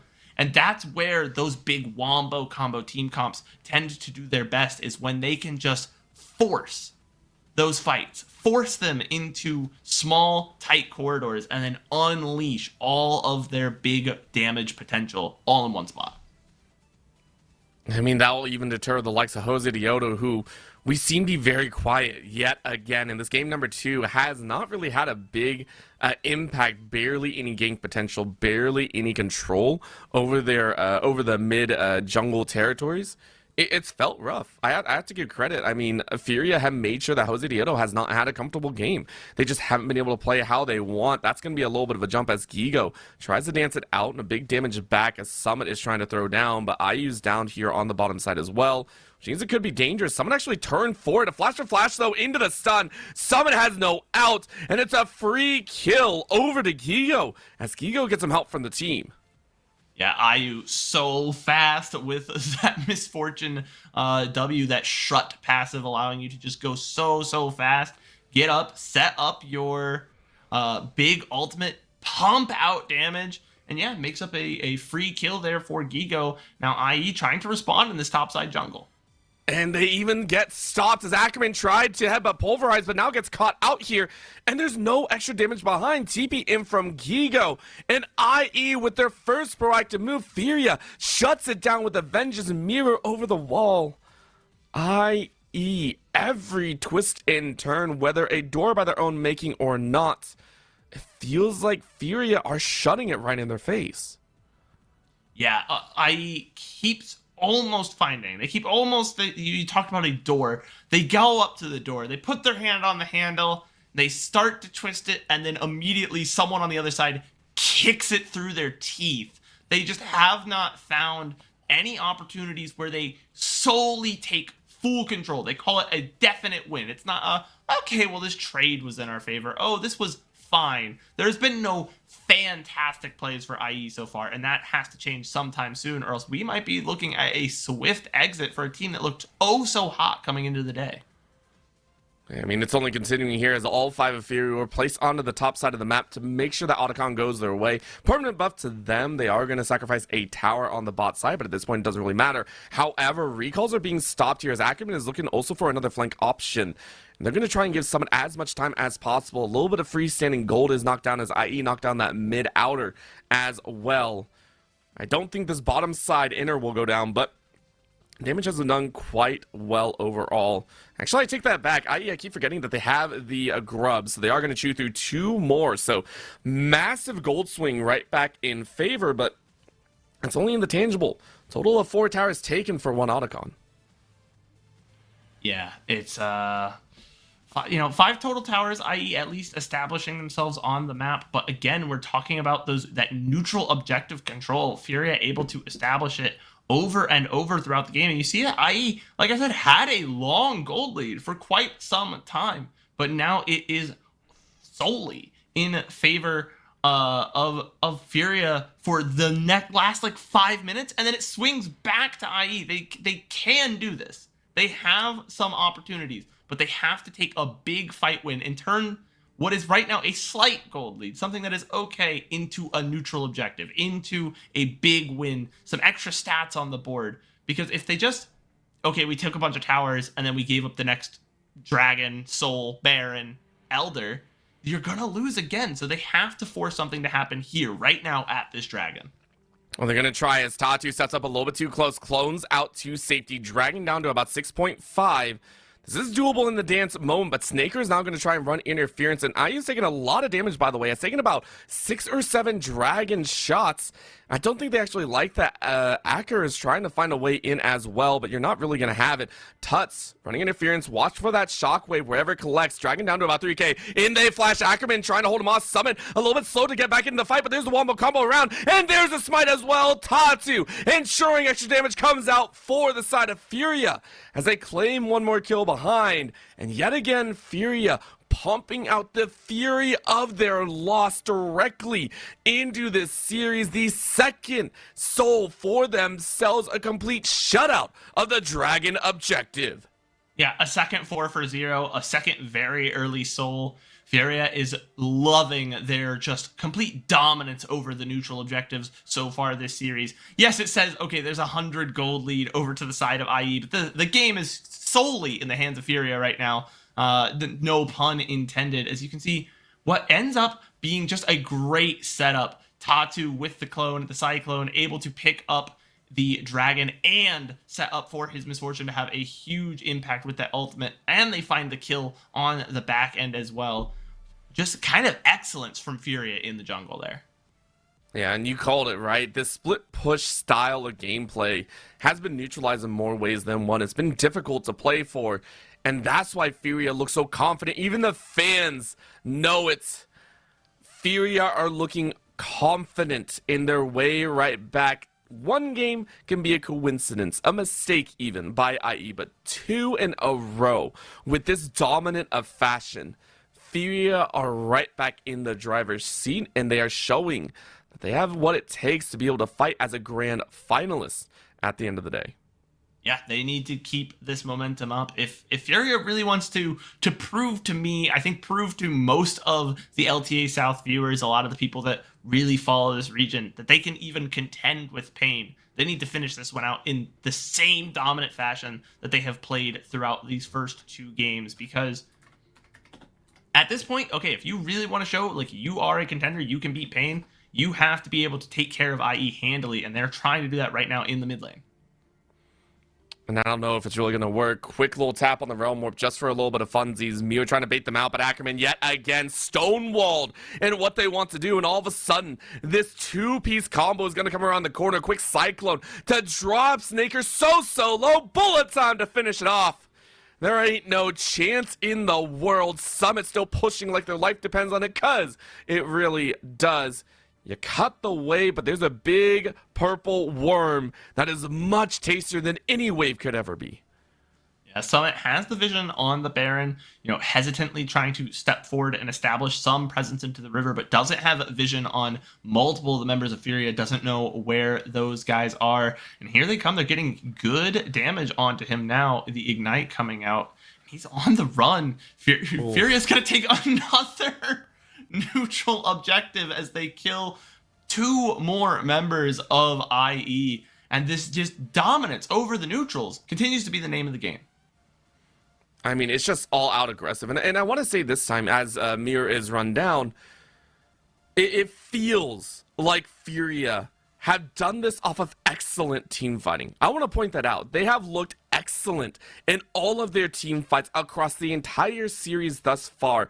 I don't think there's been a single time where they've ever been in a fight where they've actively lost, and even if they did, they went even in that fight, right? Like, Furia have basically taken these team fights, turned it around into the Dragon objectives, and they slaughtered in games 1 and 2. You can even see a little heart from Gigo. Gigo's like, yo, what's up? Let's go ahead and have a little bit of fun. We are 4.7k in the lead with extra intangible stats behind to pump that up to almost 6k. You got the Infernal Soul to play with. All hands on deck to close this game out.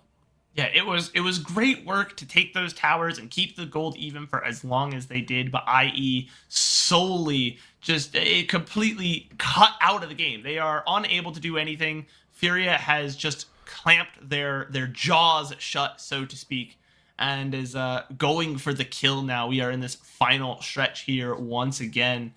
And it's another moment where if IE doesn't do something, they're just going to slowly starve to death. Furia isn't going to make a big radical mistake. You've seen the way they've played these last 2 games. When they have this lead, Furia is not a team that gives it up. They are not a team to have these huge throws. So if IE doesn't force something to happen, it never will, as they pick up another kill in the bot lane. They continue to siege. And there's just no response. IE's going to lose another member here. Yeah, I hate the fact that Gigo even stopped for the Seeker's Arm Guard. Like, that is the most BM item purchase, even though it's part of the build.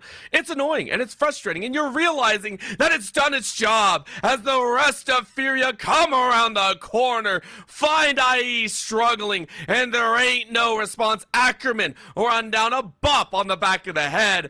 IU untouched. Tuts untouched. Furia only losing 1 member the entirety of this game, as in yet another one-sided matchup. Furia put themselves 1 game away from the LTA South Grand Finals. I said it at the beginning of the day, Momentum, she is a fickle mistress, and that first game just cleaned out, silenced any of that roaring momentum that IE had through their last 3 series where they looked so good in each of them. Now it is all Furia, and it feels like the crowd is behind them, the energy is with them, and they only need 1 more game to close this out. And if you're looking at IE, I mean, what has gone wrong? Because they've now tried a teamfight composition. They tried well, I say teamfight in the loosest sense of the term in game 1. You tried a split push angle, which worked for the first 10 to 15 minutes. Someone was getting a gold lead. You were getting towers. You're getting damage. But both games have collapsed under the weight of Furia's excellent team fight and coordination. Where do you go if you're Istris Estral? This is why I said, like, split push is only so good. You still need to be able to team fight with a split push composition. When you pull out, you get all these towers, yes, but once you crumble under that weight, once they're able to get all those neutrals and you lose a big late game team fight, and then it's all over. There's only one option that IE has not tried. There's only one thing compositionally I think they can really do. Put it all on the line, bet it all early, and just try and run over Furia in the early game. Take what should be Furia's strength, where they have this solid early game, they accrue a lead, and then they hold on to that lead. Furia does not play particularly well when they are massively behind. So you're gonna lose anyways if you keep doing what you're doing. You want to make something happen. You need to force something to happen. Play a composition that forces it. Come out, punch them in the mouth real early, and then just see how they recover. Stagger them. That is the best advice I've ever heard for a team that so far hasn't been landing any punches. Just throw as much weight as you can behind a fist. See what you can get for IE. At the end of the day, though, it is all down to them to see what they can do. But Furia have very closely followed the series, and they're already saying, we own this as much as possible. They're already looking a little bit further to a Pain Gaming rematch. With that being said, we will go to a short break. Before that, I want to give a big shout out. We got the Gringos Liberados podcast that is also talking about a lot of these matchups as well as what could be to come tomorrow as well with the grand finals. So if you want to catch up on some of the matchups, some of the thoughts, and some of the expert insights as we have seen across the entirety of the LTA South, please go ahead and give it a check out. It is on the LTA South YouTube channel. Go ahead, give a like, give a subscription, and all that fun stuff. Maybe even go make fun of RMC if you can as well. We'll go to a very short break. When we come back, LTA South to go ahead and finish things up, so please don't go anywhere. We'll be right back.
one more step for Furia to make it to the grand finals to have a chance at redemption. But for IE, it's one more step until the door fully closes in your face, and your run in the lower bracket in the LTA South playoffs will be at an end. And one more chance at possibly seeing Jose Diodo actually be able to do something in games 1 and 2. He has been shut down over and over again, and I cannot figure out for the life of me if it's a team issue or if it's just Furia playing out of their minds right now. It feels like Furia are untouchable. If they carry this momentum into tomorrow, you know, if they win this game 3 and just come in screaming against Pain, we will have a hell of a series on our hands, because overall, you're right. It's hard to tell what the issue is for IE, but I can tell you there is no issue for Furia. They have looked so convincing these past 2 games. Yeah, one of the ways to really tell if a team is really on top of things that we always talk about is, yes, kills. Kills have looked immaculate, right? Double digits every single time for Furia, and then single digits at most for the side of IE. Another metric that we have not talked about is the fact that we are seeing 4-0 Dragons across the board. To put it in a larger perspective as well, there have only been 2 global objectives, I believe, that I have taken in this entire series. It's been a set of Grubs and a Baron. That has been it. They have not gotten a single extra objective outside of that. They lost both Autocons. They've lost 9 Dragons in a row right now, as well as a Baron on top of it from behind. Like, this has been out of this world impressive from Furia, even on the macro level. Yeah, to their credit, IE got the Rift Heralds, but Rift Herald is such a... I don't count those when you can't break a tower with it. Yeah, like, you broke only one. It's such a nothing objective if you don't take mid lane turret with it. You use it to try and, like, okay, well, yeah, we can use the Rift Herald to pull them off of Dragon, or they're going to lose their mid lane turret. They get the Dragon, you don't take the mid lane turret, and then you die. Hard to argue in your favor there. Yeah. And so, yeah, this neutral control has been so good from Furia. Like, we've talked about this, you know, before the break. We talked about it a little bit over the break. If we're going to see a change, it has to come from IE. Furia are such a strong team when they're playing comfortably, when they are ahead, that they're probably not going to just, like, roll over and give Isuru's Estral anything for free. Which means the onus is on Isuru's Estral not to wait and play for a mistake, but to force something to happen. They need to either, through their draft or through their gameplay, make plays. And those aren't always going to be winning plays, but when you're behind, if you sit and do nothing, you're going to lose. You ever wonder why Nautilus has the highest deaths at every single international event? It's because when you're behind, you got to make plays. Yep. It's the same reason that we see Leonas also have that high standard of deaths. You know, anyone that wants to engage is there, but I gotta agree. We gotta see IE shift things up, and I want to ask you specifically, where do you look at? Because Summon has been given control in game number 2. Game number 1 was also given a little bit of counter pick potential, but Summit so far has not been that big leniency. We talked about Jose Diodo trying to get that Viego in there, trying to get that mix-up. Didn't work there either. Bot lane, you tried to go safe once again. Snaker right back on that safety value, hasn't found the options. If we are IE, what are we looking at outside of a side swap? So like you said, you brought up the side swap, but where am I looking? Honestly, the one lane that they haven't, like, really played through, but who has looked solid in both of the first 2 games, despite the team crumbling around him, Miryu in the mid lane. If you're gonna make something happen, I think it has to be Miryu, and not necessarily in his own lane against Tuts, who is a fine laner in his own right and will just be able to outtrade you. If we can unlock Miryu to go to other parts of the map and thus let him accelerate other lanes, that could be a potential win condition for Isuru's Estral. Right now, what the big thing that we're watching for is the fact that major power picks have actually come through for both sides of the battlefield. The Gwen first pick coming in for Furia, headed most likely into that top side, or in the jungle if you wish to get a little bit spicy. I don't think so, though. But the Nico being locked in, as well as the Mbessa. Heavy hitters coming out now, much heavier indication on the dueling aspect as well. IE are basically taking every bit of power picks that they can grab and tossing it into this comp. Yeah, and we talked about, can we get the power picks and can we win early game? And Bessa can duel very early on, and Nico is, like, the premier aggressive, keyframe, hunt you down in lane kind of support. And we see the Karma come out, which is a good response. It will keep IU safe in the bot side. I do want to talk about with the Gwen coming out in that blue 1 pick. Gwen actually did receive some slight adjustments to make her just as fine late game, but a little weaker in the early game. So if Summit wants to pilot the Ambessa to its full potential, it's going to have to be very early on. As you see the Ashe come out, which works well as IU is going to, eventually with a very safe style of game, eventually come online with the Ashe, but also denies it from Snaker, who is piloting the Kai'Sa? I'm not gonna lie, I don't like this that much, considering you're going into a poke composition or a longer range composition. Snaker so far has not exactly won that bottom lane as cleanly as we would like. Yeah, game number 2 was a little bit spicier, but you're going into an Ashe Karma, which Karma has been banned out multiple times throughout the series. Snaker has to show some excellence here if you're going to be showing up and really putting out that damage. Now we go into that mid lane ban phase, though. You go ahead, see the Victor. I wouldn't be surprised to see even more thrown in there. If you want to go with that Syndra ban, you can. I don't think Syndra is that high priority, though, right now. But identifications are there that is going to be the next point of contact for both these teams. Yeah, I'm interested to see how the comp shapes up, because there are some rumblings that maybe AP Kai'Sa has returned. Now, Ew. I don't like it. If you lived through the AP Kai'Sa every game meta, you would too despise that champ when she pilled that build. And if it is, it's got to be piloted well and drafted around. So I am interested to see, as we are banning out Victor and LeBlanc in the mid lane, and we're banning out another big playmaker in the jungle with the J4. I really feel these last 4 picks could be just about anything. We're in game 3 of Fearless. A lot of big, powerful picks are off the board. Both junglers still need to pick, and both or one support and one mid lane pick remain to be seen. Or sorry, no, both mid lane picks. I am so used to old Nico being in the mid lane. Nico's a support now, guys. I forgot. Well, we see AP Kai'Sa. We've seen people run it in the mid lane as well. So, but that's like super old school. That's like old school seasons that I don't even want to think about. At the current moment, though, all things are on the table. As you mentioned, we could be looking at a blind mid here for IE. If you wish to give a little bit of a chance in, it is going to be an Annie running into that mid lane. Something in the bank, which we have seen Mirror use before to basically unleash hell on opponents. It makes sense here, though. I like it. You go ahead and grab it. You got to get that hard CC rolling.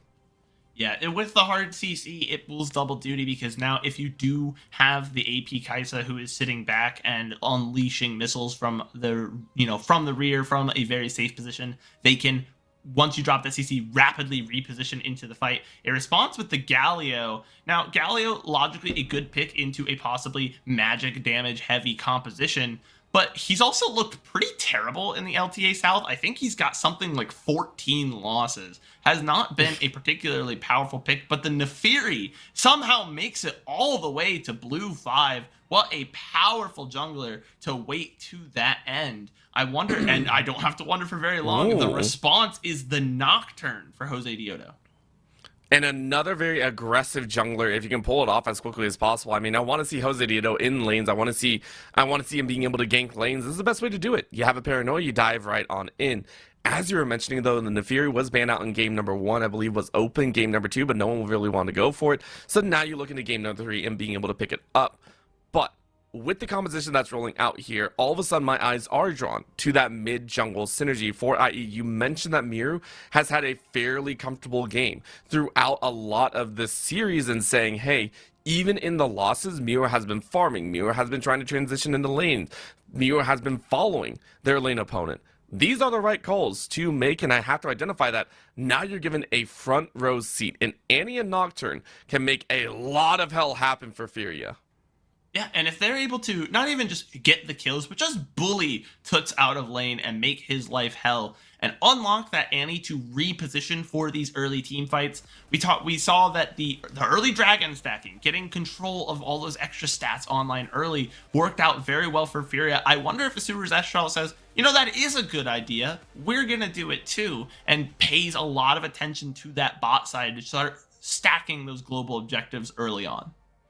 Well, let's see if they can pull it off right now. Furia, just one more game. That is what the audience is cheering. That is what Furia is thinking, and that is what everyone in the audience will most likely hope for. Of course, for those that are Istris Estral fans, you're happy that they made it this far, but you need that reverse sweep to come on in, and it all starts with this game number 3. Will the Annie and Nocturne be the turning point?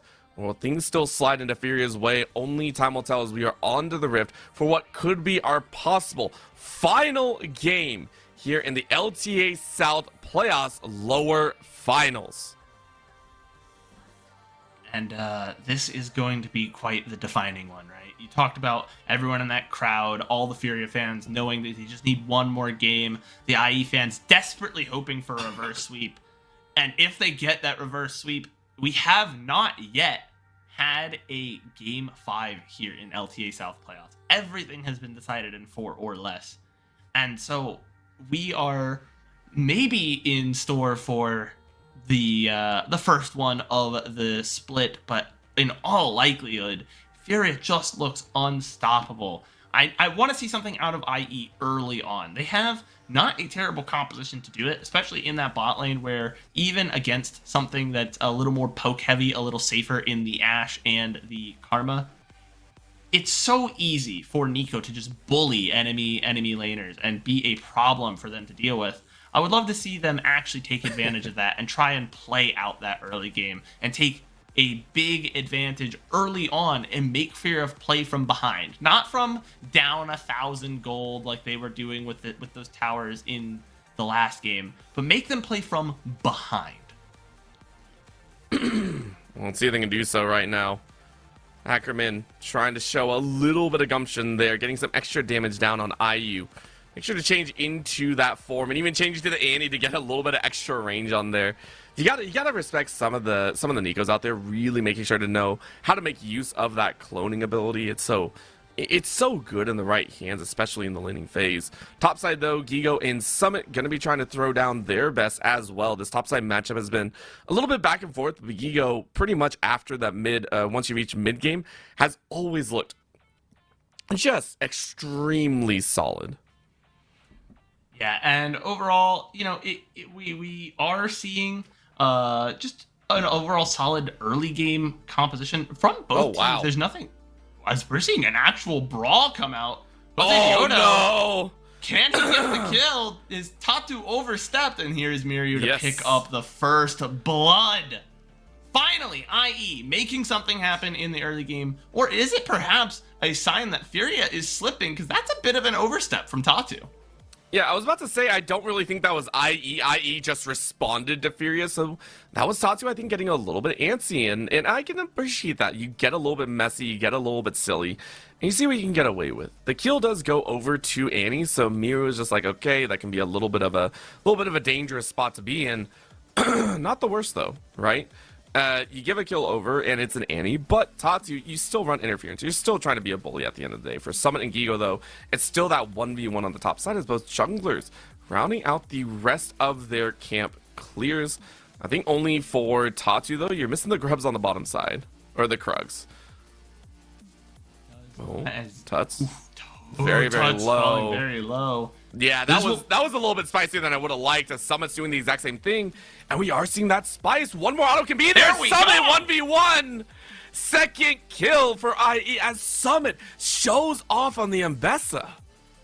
This is what I had asked for. Okay, IE making something happen in the early game. They took some advantage. Tatu overstepped. They made him pay for it. They're taking some advantage in the mid lane, poking down Tuts until he cannot stay in lane any longer. Taking a kill in the top side, and it is going to be regular Kai'Sa, not AP. Thank goodness. I would have been very mad if AP Kai'Sa came out in this composition. But that means that you have a pretty strong dual lane very early on that can just go in and force fights if they need to. Now more than ever, this is your time, right? We've already taken about 1,000 gold lead, only 4 minutes in. 2 kills up. They have already doubled their kill count from game 2. All right. Well, don't put it that way, but you're not wrong.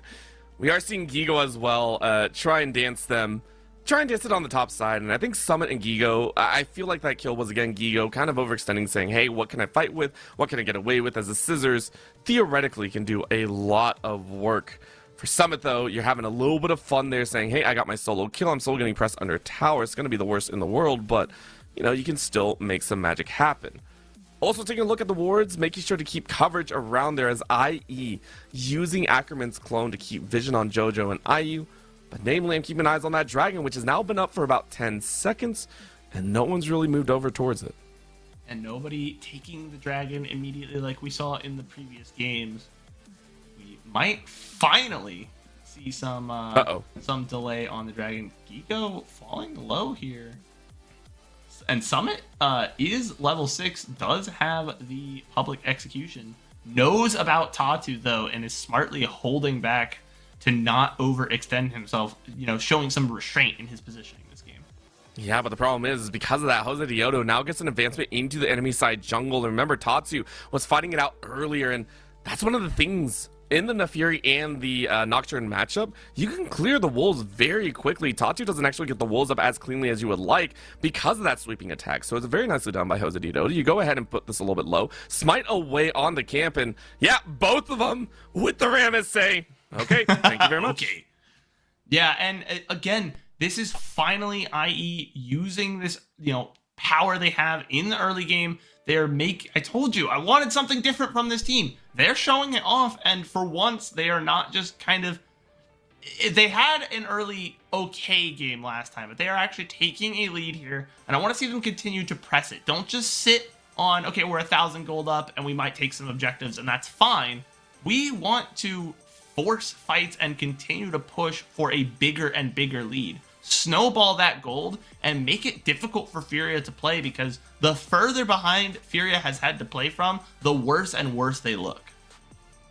I like how we say that, like, not every team plays pretty roughly from their back foot. It's like, you know, any team does so, but I do agree. Furia has some of the worst kind of end game potential when they're down, when they're in these situations where they have to fight back. They don't look as clean as maybe some of the other teams, but granted, maybe this is the time to do so. We saw them battle it out in, I believe, game 1 and game 2 of some of the others, you know, even against Pain Game. We've seen them fight from behind. It hasn't looked great, but maybe they can do so. For Furia, though, right now it's getting a lot of these mishaps back under control. We talked about that gold lead. It's only about 1K, but Summit is drawing a lot of eyes right now. We're taking a look at some of those lane adjustments coming out here.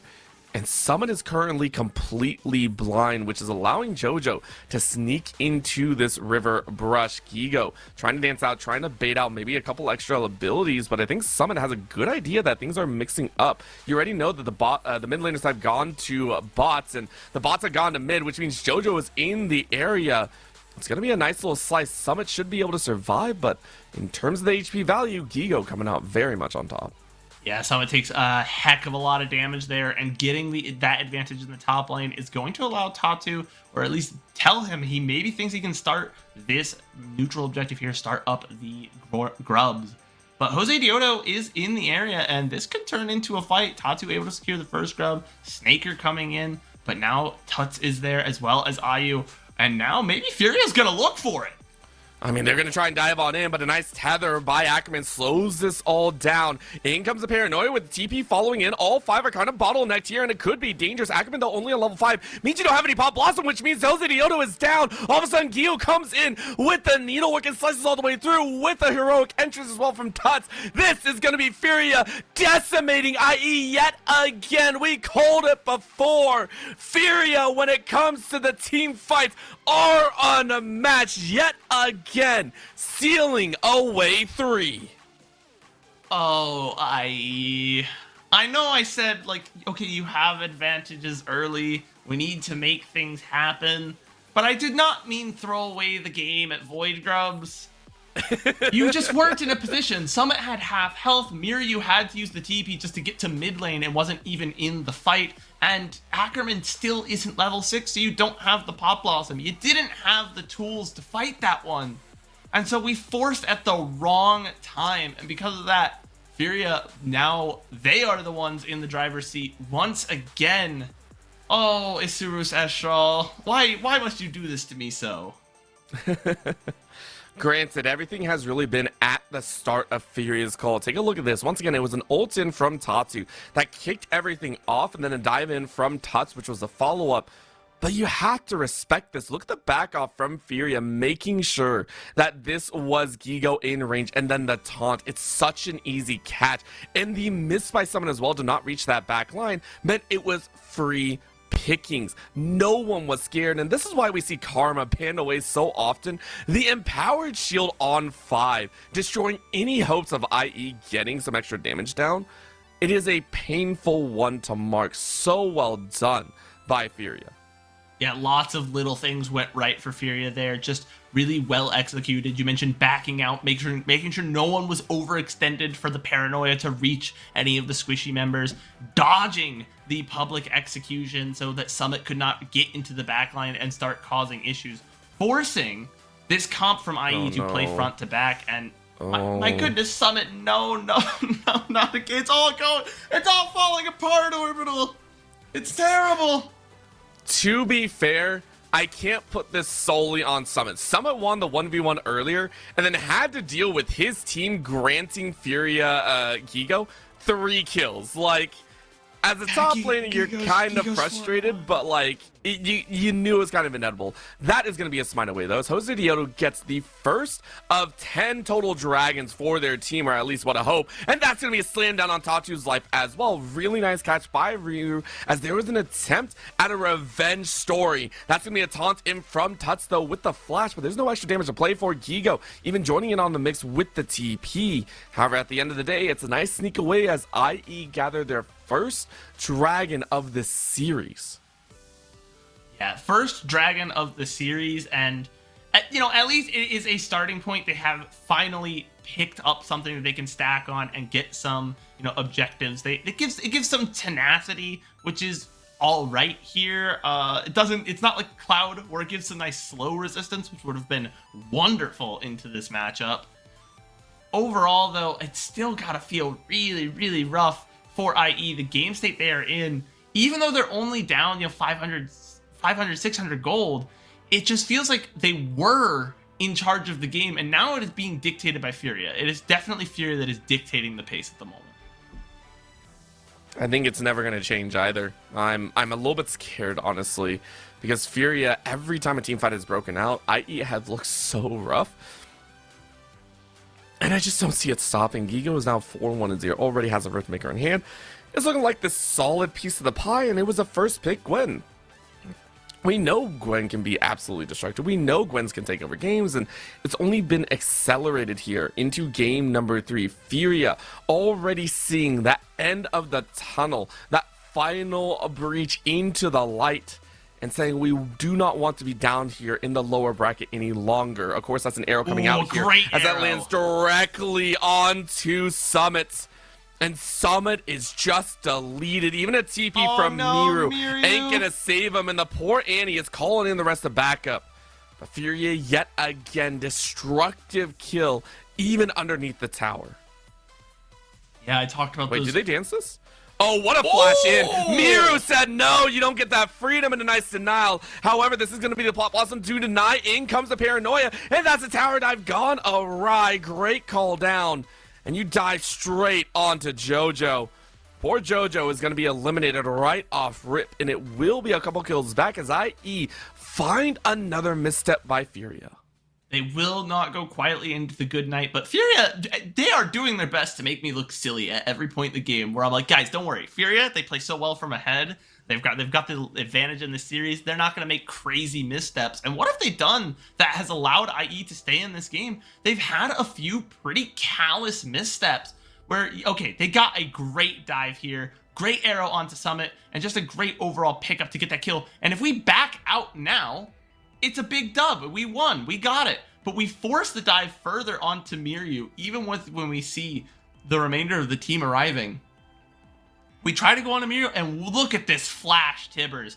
It just sets up the rest of the play for IE so well. A huge Pop Blossom here, a Paranoia from Jose Dioto, and they are back in the game once again. Well, we say that, and yet Summon is still getting eaten up. I would also like to point out, Mew actually went with the W, the Cone of Fire, instead of the ult, because the Cone actually has a wider spray on stunning everyone, which is the right call. That's going to be a tower dive, though, as Gigo wants a little bit more, but that's a flash forward, and Gigo gets the heal, and you're out with a sliver! Double HP, 20 HP is what I saw Gigo flying high.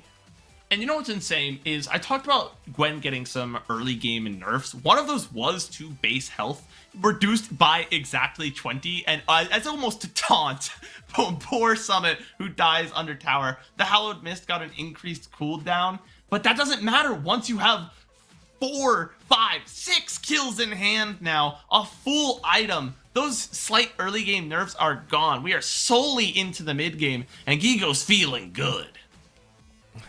Gigo is a one-man wrecking crew and is going to continue to be so. The Gwen furiously sowing their way to victory.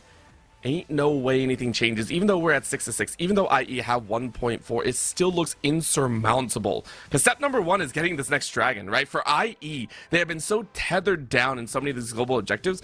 If they can get the second dragon, I'll be so proud of them. But it's going to be a difficult one to play for IE so far. They haven't really set up. Take a look at the vision around that bot side. It's been negligible. They've been so focused on the laning phase that they got no vision around this dragon. Instead, it's actually Furia, who have good ward control over that mid and then some. So for IE, I mean, they might be gifted it at the end of the day, but it's going to be a very, very scary one. They're always going to be looking over the backs until someone shows on the map. Yeah, Furia only showing 1 in the top side right now. Do have 3 up there. They're going to look to push these towers to counter and punish.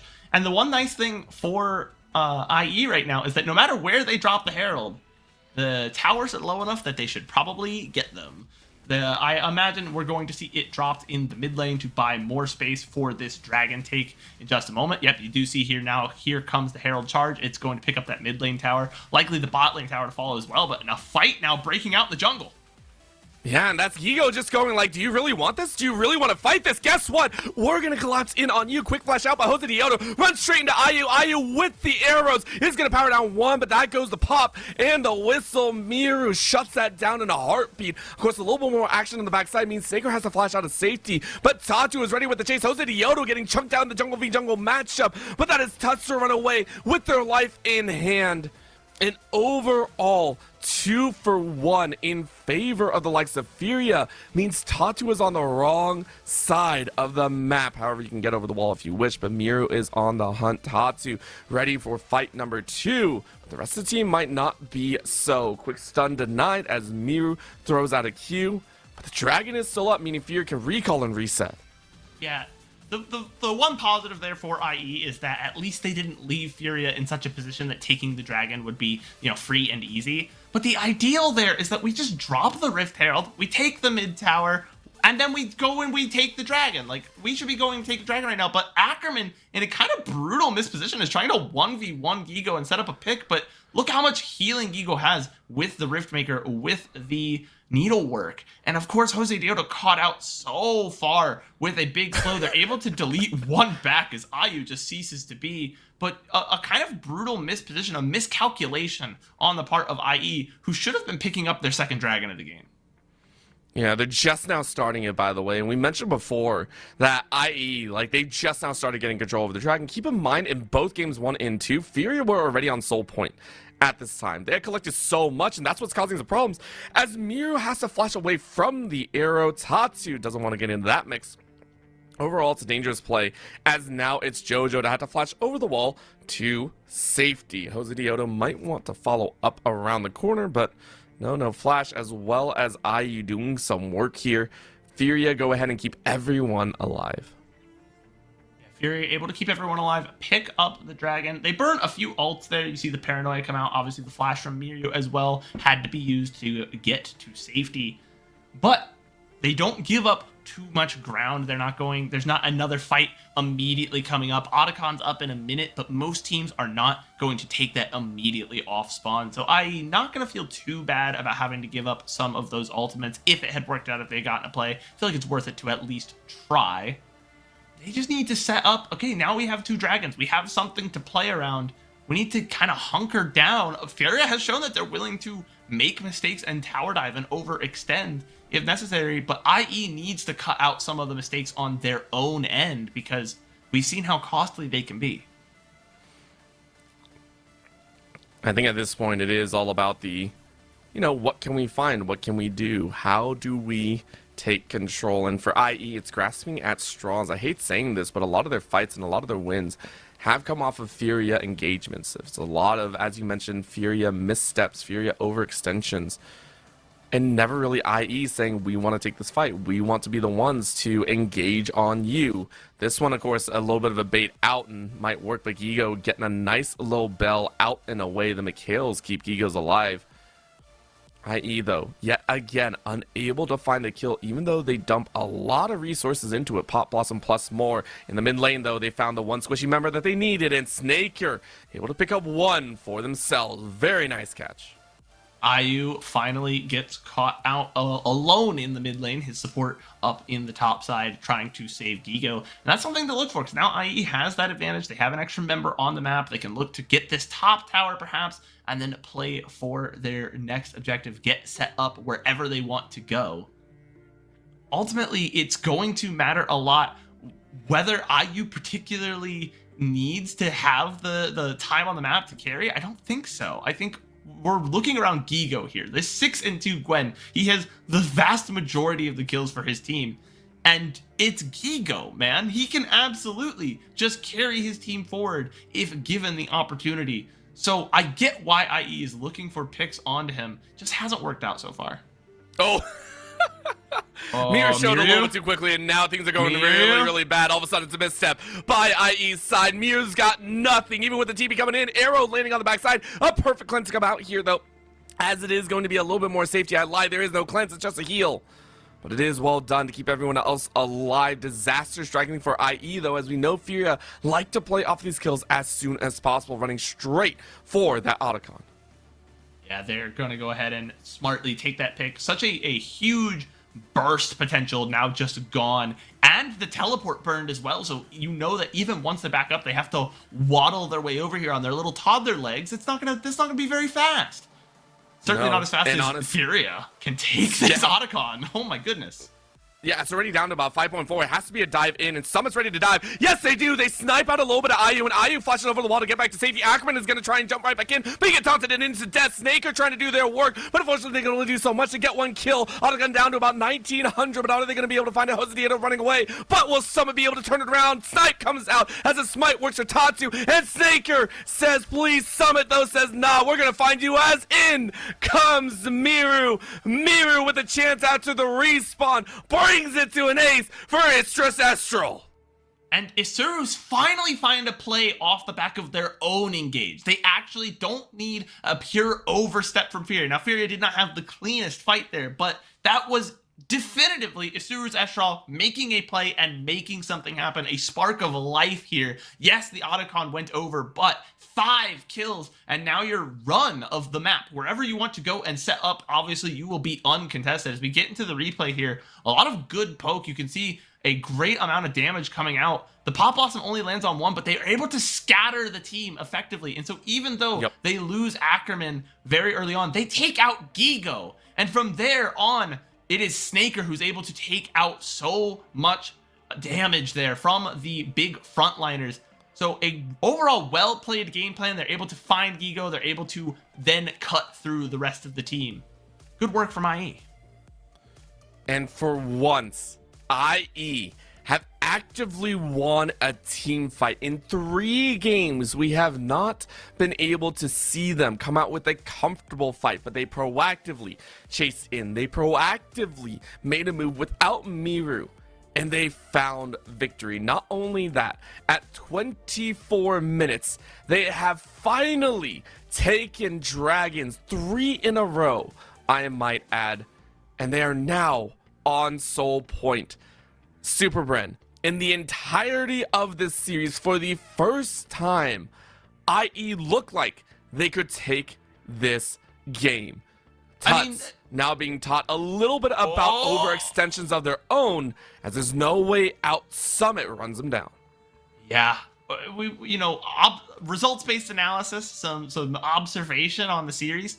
Man, red side's really good, huh? Dragon stacking seems to be working. It's the strategy that both teams have used on this red side. Take control of the dragon pit, take a lot of dragons early on. Obviously, IE has not been as fast at it as Furia was in games 1 and 2. But both teams that have had a huge lead coming into this 25 to 30 minute mark, this when you start to really transition into the very late game, it has been the red side that has been able to take control of the dragons early. So that is something to watch out for. Gigo, though, doing a lot of work to split push, and no one on the side of IE is going to be able to respond. And with Baron coming up in 5 seconds, but them being forced to back, it feels a little bad if you're IE there not being able to find a lot of value on the map. Well, you just lost about a tower and a half from Gigo's push. I also want you to keep in mind that in the Pain versus Furia matchup, Furia were able to push, what was it, a 48-minute victory. So, you know, I want to say they're no stranger to having to take a game towards that super late game, but you can see that gold really leaning into IE right now as another team fight could be coming out here. Gigo, though, with that extra damage, is going to watch as the arrow is eaten by Jose Dioto's shield. Very nicely done. Now comes that paranoia as they dive right back on in. Pop Blossom's going to land on 3. IE have found their team fight yet again. Solo out on the back side. But guess what? Snaker says this is our game. A quick killer instinct right back in as Gigo goes down. Another tether on the backside as Tatu is taken low. Summit wants to dash forward. No energy to play for, though. But IE find yet another window of opportunity. Yeah, and finally, IE are playing, you know, with some gumption, with some spice to their play. They're not just kind of sitting back and waiting for things to happen around them. And I think it comes down to maybe they needed to just like build up a confidence. Maybe they needed that wake up slap from the first 2 games, because they're not just picking, okay, well, we need Snaker on utility like he always plays, and we need Ackerman on like some engage like he always plays. They're actually forcing some things to happen. They have Snaker on an ADC that can actually take over fights. They've got Jose Dioto on a big jungler that can make huge plays, and a plate-making support that wraps it all together. Finally, IE is looking a little proactive, getting out there on the map and actually making things happen. And not just that, it's banking off of these small mistakes from Fury. I want to point out that fight completely started because IU fired off the crystal arrow. It was not used properly. It was eaten by Jose Dioto's spell shield. And you saw that follow-up. You saw that even though Fury weren't able to catch anyone, they were willing to still try and step up into the battle. They were still willing to try and fight.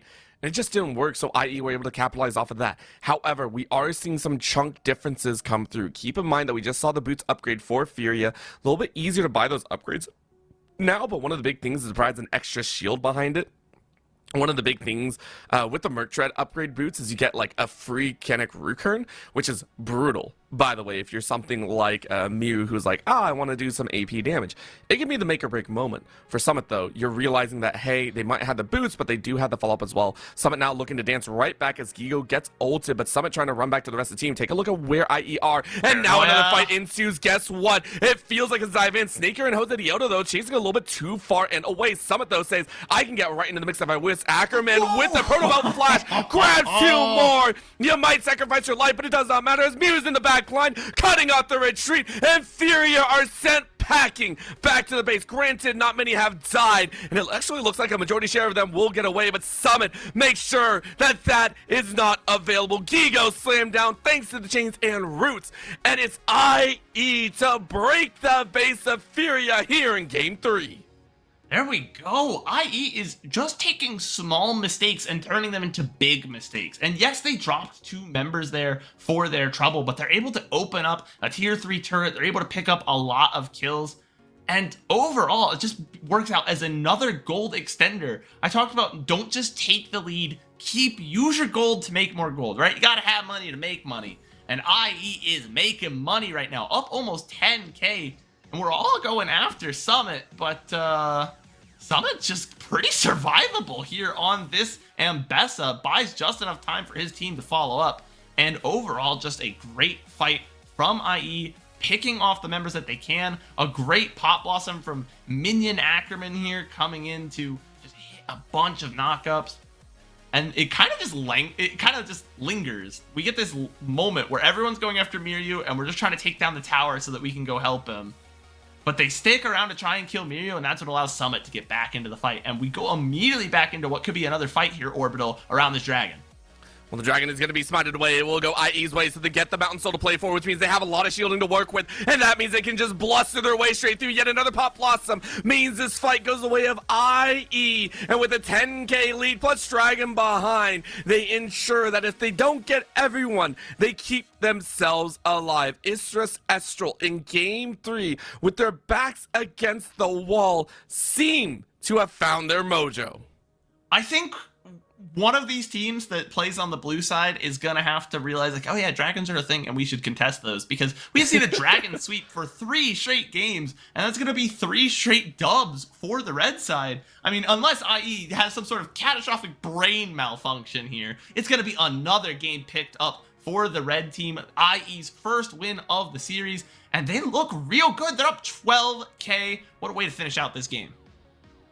SuperBren, your magic might be alive yet again. You are keeping IE's hopes here, and to all the fans in the stadium, you know they're saying the exact same thing.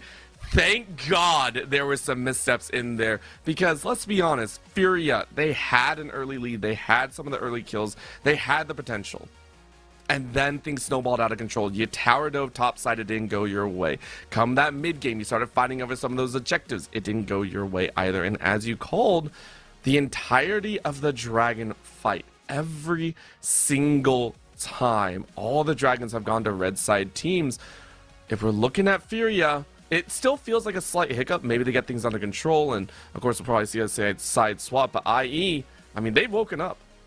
Yeah, they finally woke up, and now we're getting into the point where, hey, we don't know what Furia looks like really deep in these drafts. You know, for the most part, they've kind of they either stomped their way through VKS or kind of got stomped by Pain. And so now this is where the real test, this is where Fearless starts to really show its stuff. Is we're in game 4 now. All of these power picks are gone. You got Gwen last game, you got Nefiri last game. Those are huge pieces that are now off the board. What's going to happen when you start to have to get really funky? Because there are some funky champs that I know Isuru Zestral can play, and they have not yet come out. Yeah, there's gonna be a little bit of silliness to come out. We already saw the Annie, which is it felt like a treat coming out of IE before, but now it's a standard across a few teams. It's gone though. You can't play it. Let's see what else they can provide. Either we end it here on the 4th game, or we are playing Silver Scrapes. One way or another, we're gonna have an amazing time here in the LTA South. So please do not go anywhere. We'll be right back with game number 4.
Off we go. Game number 4, and my eyes doth deceive me in more ways than one. I honestly had lost hope. Istris Estral had looked rough in games 1 and 2, and from here on, we're hoping things turn around for Furia, though. Things are looking a little bit wobbly, but not out of the woods just yet. Now you get to have your side selection, and I can only assume you're going back to that red side. Yeah, it feels like red side is like where you want to be, right? I mean, it's purely results-based analysis, but we're looking at a 3-0 on the day for red side. Might as well go back. And for those confused, like, man, why? Where was this IE in the first 2 games? How did Furia suddenly start making? Welcome to the LTA South.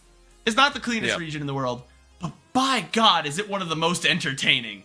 I would have been so sad if on finals weekend we watched just a clean 3-0. No. We are here for chaos and entertainment, and these 2 teams look like they're finally going to provide. Yeah, one of those things is learning how to tower dive appropriately, because Furia missed that about twice in the previous game. Now, is that the only reason they lost? Absolutely not. It really does feel like, i.e., their draft was a lot more engaging, to say the least. We were mentioning that Snaker on that Kaisa might have a rough time in the laning phase. Well, they said screw the laning phase. Multiple rotations kept them out of harm's way in terms of IU, who IU played amazingly well as you could as an Ashe in some of these team fights. But Snaker, I believe that first team fight that we saw pumped out, what was it? Massive amounts of damage, like 5k alone or something like that. It was ridiculous. So huge shout out to Snaker on that one, and we'll see if they can do it again. Talked about IU playing well as you can when you're just getting harried by Nocturnal after Nocturnal. Yep. Just constantly under pressure from these big dive threats that IE was able to draft up. They obviously had the Nocturnal, but also the public execution. It felt like all of them were going after that backline. There was no safe place to stand and fight for Furia. And so I do wonder, You know, I said last game, okay, hey, you need to pick a comp that's going to come out early, punch them in the nose, see how they react, and then try and roll them over. IE mostly did that. So now, you know, it is Furia's chance to respond. What do you think that Furia's play is if they want to secure it here in game 4?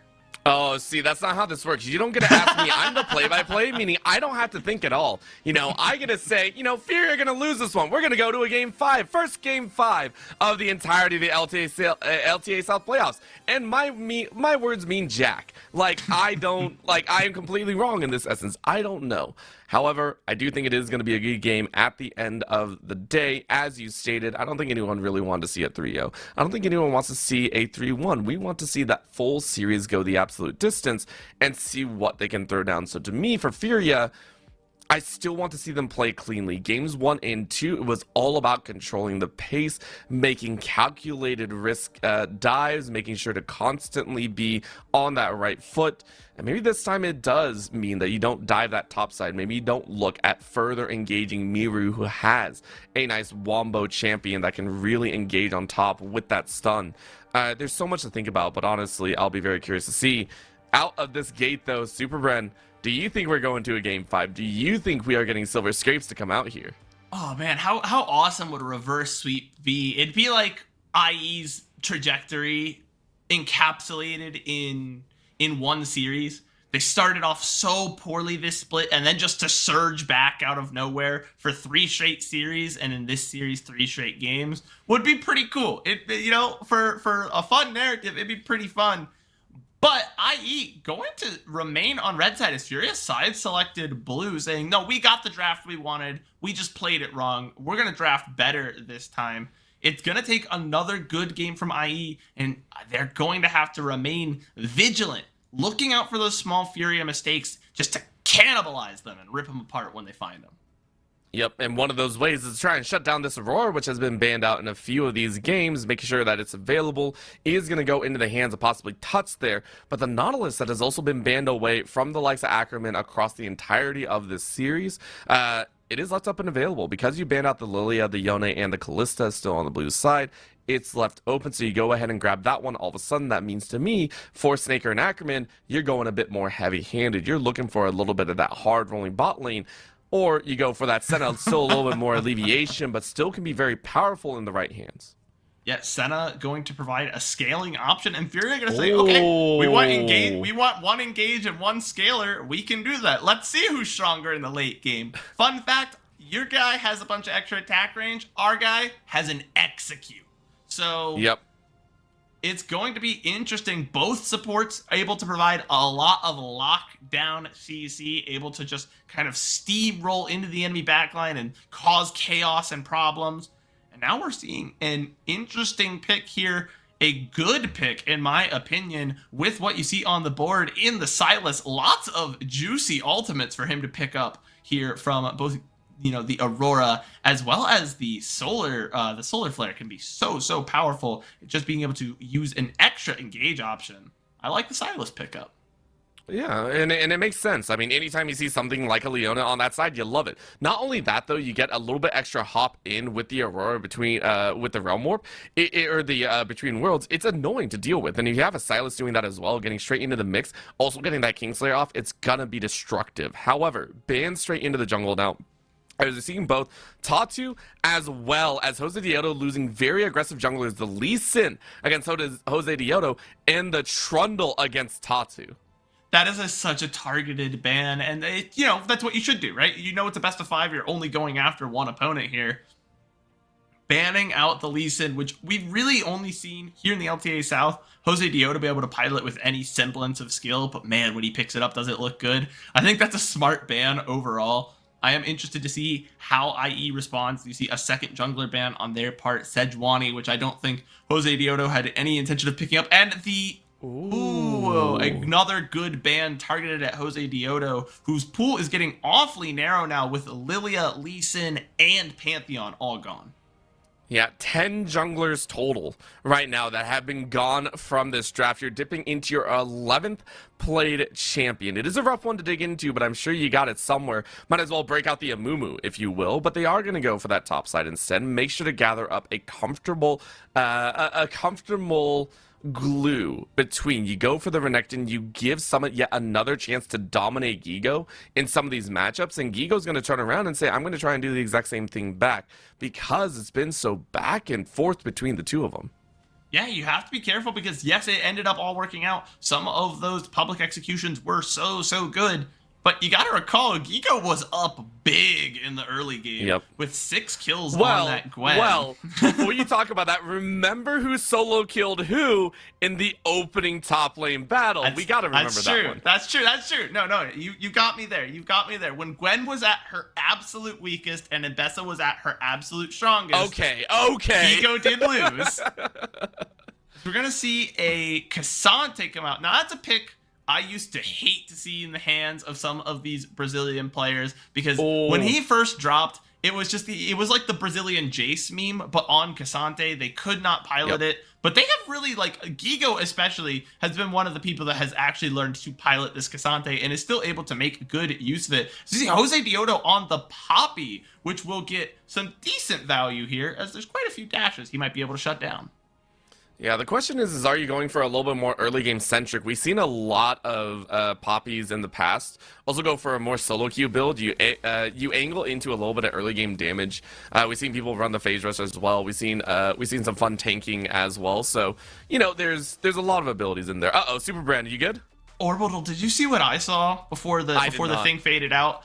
I don't know if they did this, if they just hadn't finished swapping yet, but before we cut back to our cameras, I saw that the Cassante was still in the mid lane and that the Aurora was still in the top lane. And I don't think that's going to hold true, but the possibility that it could makes me frightened and scared.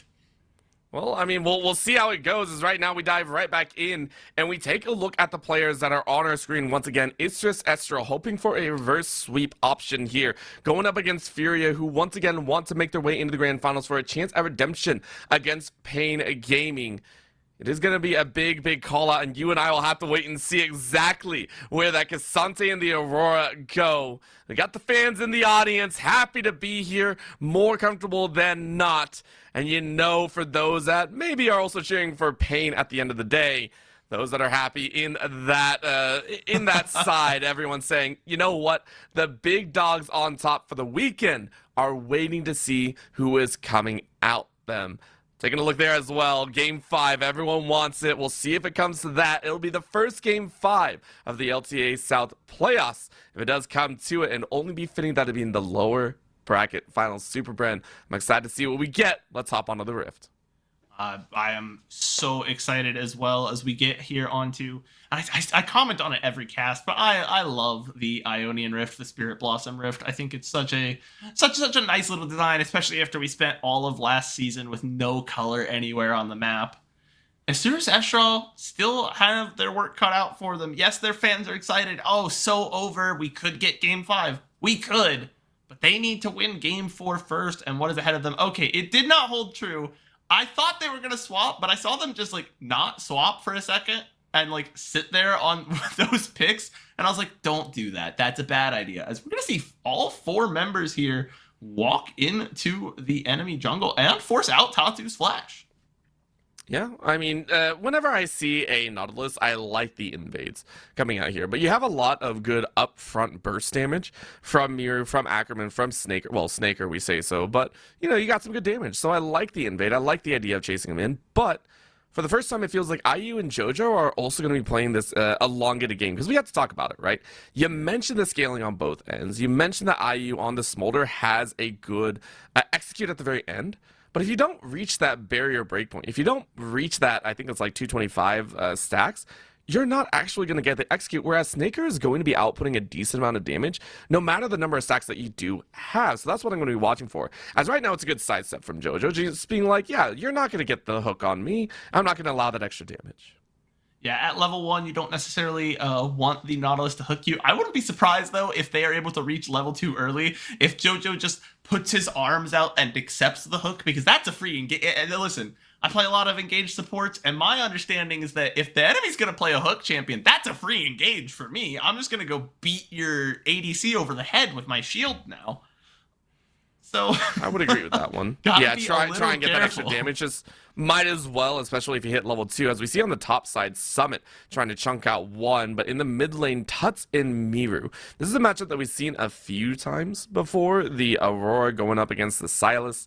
Again, Tuts does very well, or Aurora does very well into these melee versus ranged matchups. We're going to see that HP bar dropping quite heavily, and there's another massive chunk out now as that secondary tag is about to drop Miru, and Miru having to chug that person as much as possible. Also with the door and shield, making sure to get that HP, but still massive trade difference as Jose Diodo getting a bit of a cheeky invade off. Yeah, and Jose Diodo did this, I believe it was against Loud during game 3 or 4. He just invaded Shinny over and over and over again and kept taking his Gromp and made Shinny very, very sad. So I'm not surprised to see him pulling this out again, as we're going to see some more trading in the top side. Both Summit and Gigo very happy to just kind of slam their heads together. Yeah. They get some extra damage, and honestly, the meeting of the minds of Jose Diodo and Tatu also were joining in each other. I wonder who exactly is coming out in that trade value. As you see the call down coming in, Tatu might be calling for some help, but on the bot side, we're seeing Jojo and Snaker do some work to each other. But that is going to be the collapse now, as Jose Diodo recognizing that you're not going to enjoy this one. Summit with the flash forward, but the HP bars are not in their favor, as that's going to be a chunk out. Who gets first blood? It's first blood over to Summit, and Summit is going to try and bring this Conqueror to a value. In comes Miru, though, as all of a sudden, IE on the right foot. Summit running for their life. Tuts doesn't want to burn the flash, but you're about to. Last auto. Do you get the stun? Yes, you do. Do you get the heal off? No, you don't. Now Tuts is out, but a flash for flash means that you're going to follow him. Miru knows Tuts is out of mana, which means the red buff transfer is complete. Miru securing the 3 kills for IE. Yeah, first blood, not the biggest deal, but 3 kills. Now that's where you're really talking getting the feat of warfare over to IE. We saw Miru miss the abscond abduct earlier in lane, makes no such mistakes, and you talked about that conquer for Summit. That put in work, that fight. He was able to stay so healthy for so long despite not actually having that much health to begin with. And that leads to a good fight for IE, my apologies. And they're able to secure that first feat. And again, we're seeing them get active early. Something of a mixture of Furia thinking they can take a fight that they actually can't, and some actual proactive play from IE. So we might be in for another good game here, Orbital.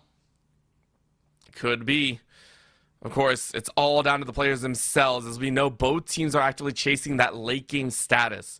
So for IU and Snaker, it's all about reaching those breakpoints. It doesn't matter what happens on the rest of the Rift, as long as it doesn't really impede you, as Gigo is starting to dance on to Summit already. Keep in mind that that little bit of the Bramble Vest can do so much work against Summit. So we're already seeing that shakeup, already seeing that advancement here for the side of Gigo, and maybe they can make this expand even further, and also the Kasante becomes the meme. Yeah, it is a smart pickup, because you rely so much. We talked about literally in that last fight the amount of healing that Summit was getting, both between his Qs as well as the fully stacked Conqueror. And that goes away, but now the Ignite going down. Gigo is gone, and they still have enough health. They can fight Tatu here. Oh yeah, Tatu might not be in the best spot. You're waiting for an extra stun, and you're going to get a huge chunk out with the extra rage. But here comes the rest of the team, as IU and Jojo are ready to fly on in. Keep in mind, there's flash up for Jojo, no flash on either side for the others. Ackerman does have theirs, but they're going to be tethered out. But the main call is for Summit. Quick Ignite goes down, and a quick chunk as it's neutralized. IU picking up that kill and bounty. I would have maybe ideally liked to see Ackerman just go face first into the enemy team there and try and buy time for Summit specifically to get out, as Summit did have the shutdown. You see Neutralizado pop up on your screen. Means some gold given, extra gold given over to the side of Furia. But unfortunately, you trade 1 for 1. It is going to happen sometimes, a little overextended in the lane. Now, Toots is in the mid lane, but Mirio does not know about Jojo, and this is a great engage. Double round warp, and actually Miru accidentally unleashes it early, which means that Tuts has a chance to fight back. It is going to be the finish. Miru can't hop out, and it is a great call from Jojo and Tuts. Well done to cleave through Miru. Isn't able to use the round warp to get the damage. I would have seen, if you realize we cannot get onto Tuts. Jojo, what a heroic save right there. Very nicely done to ensure that your mid laner stays alive. Jose Dioto, though, chasing on the Tatu a little bit on the back end, forcing the flash out yet again. So we are seeing that make and model move their way in. Jose Dioto on the Poppy, getting very comfortable in the enemy jungle. It's the fight that never ends over here in the mid lane. I would have liked to see Miryu use the Between Worlds to actually run into it and teleport back to his tower once he realized he was not going to be able to kill Toots and try and, you know, save himself and not die. Unfortunate. Now you see that Aurora is 3-1, 500 gold up, and Miryu still opting for the Darksteel, knowing that if he wants to have a big impact this game, he's going to have to scale up and get a lot of that damage and snowball. I love the fact that IU is still trying to chase forward as that's Dragon headed over to IE's way. It was a Hex 6, so a little extra attack speed and ability haste. But Ackerman making sure to keep Snaker alive here. At the current moment, Furia are up about 400 gold, even though those fights earlier were a little bit messy. But they're going to be happy about that one as Grubs now started up as well. Jose Dioto doesn't really want to give this one over for free, though. First one taken now. Tatu and IU and Jojo all kind of peel off here, waiting for Tuss to come around the corner. Is it going to be enough, though? Ackerman and Snaker on the top side, saying, nah, we don't really want to trade, don't really want to fight this. We know what happened last time Grubs were fought over. Things became extremely messy, so all three Grubs go the way of Furia, and it's a trade of global objectives. Ooh, Nautilus barely dodging out on the Zenith Blade, getting back to base. And you are right, a classic Dragon for Grubs trade, even despite their timers no longer being synced up.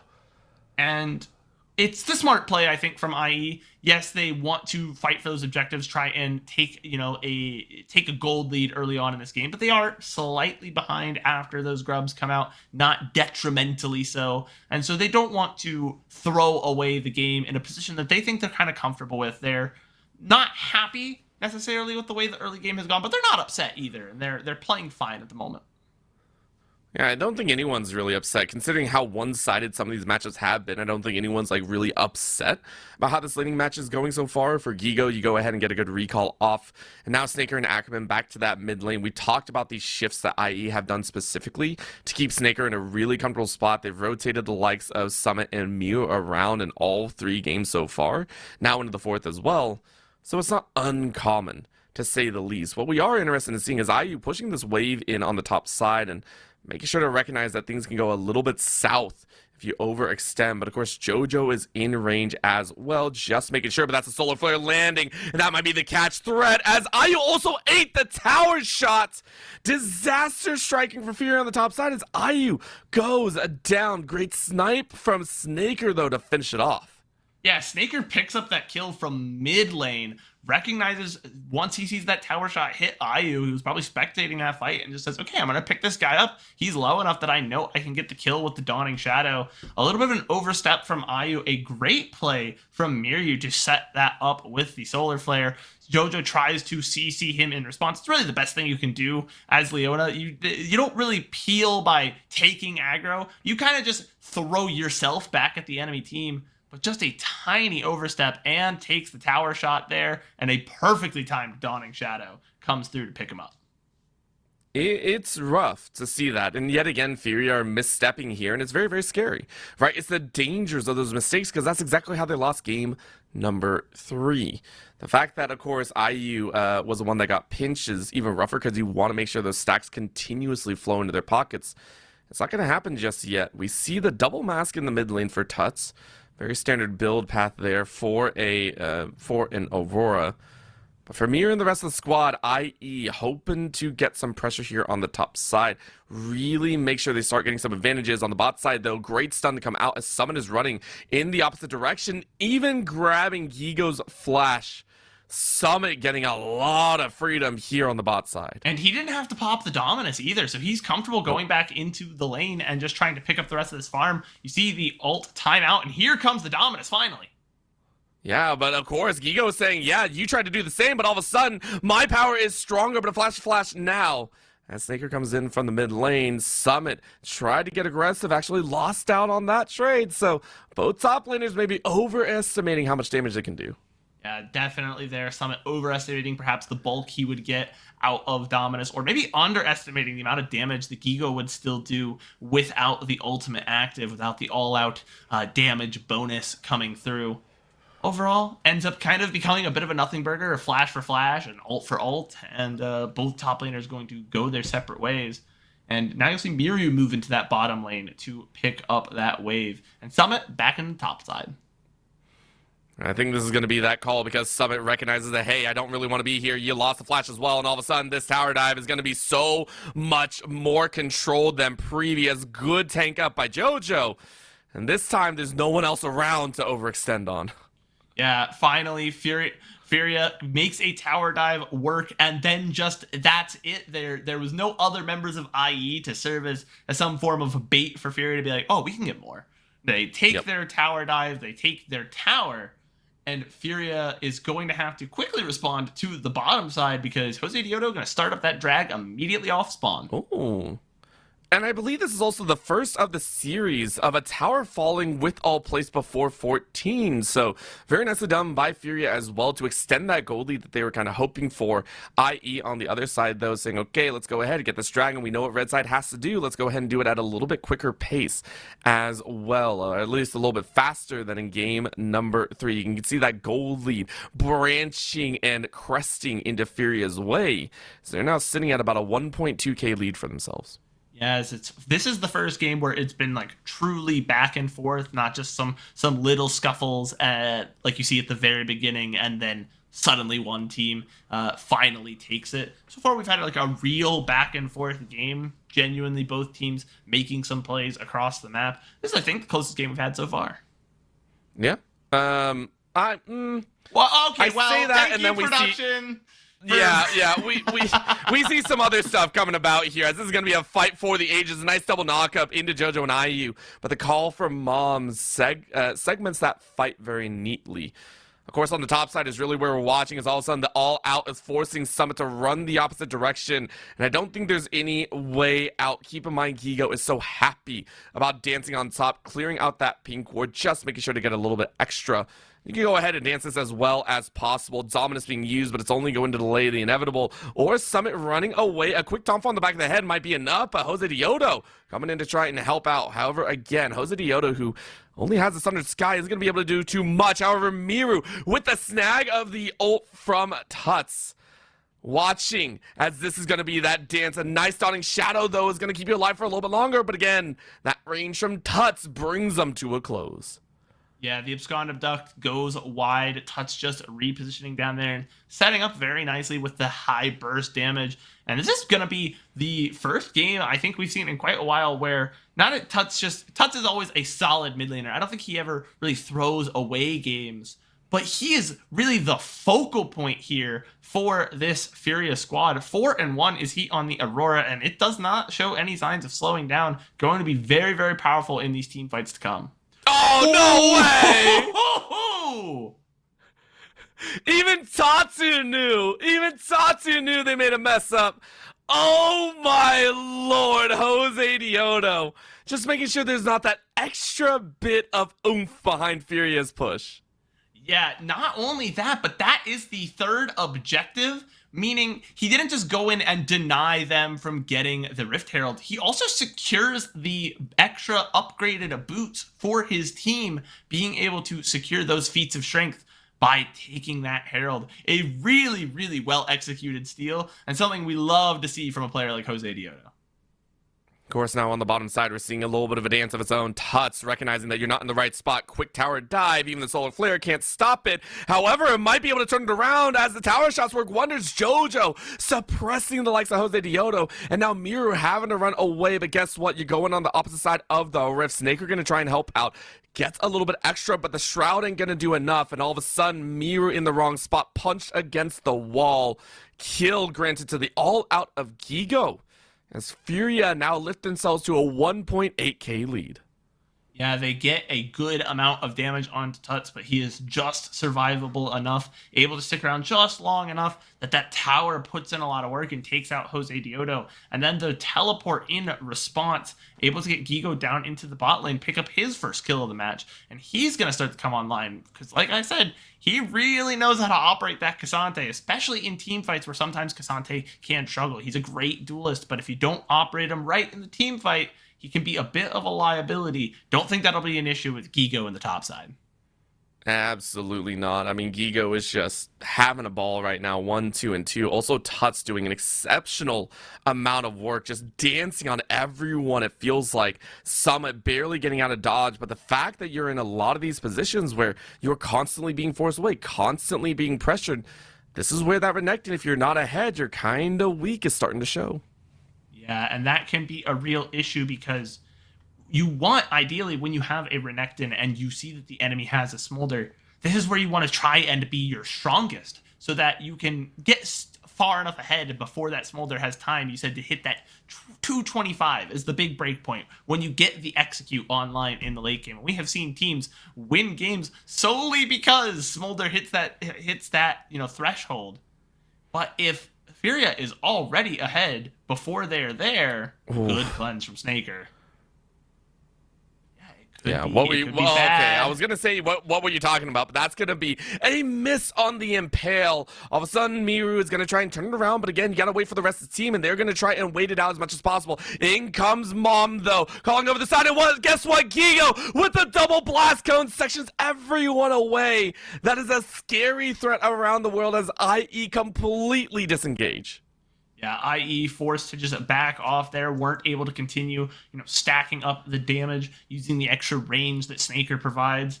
And they're going to be, for the first time in this game, we are going to see Blue Side pick up a dragon.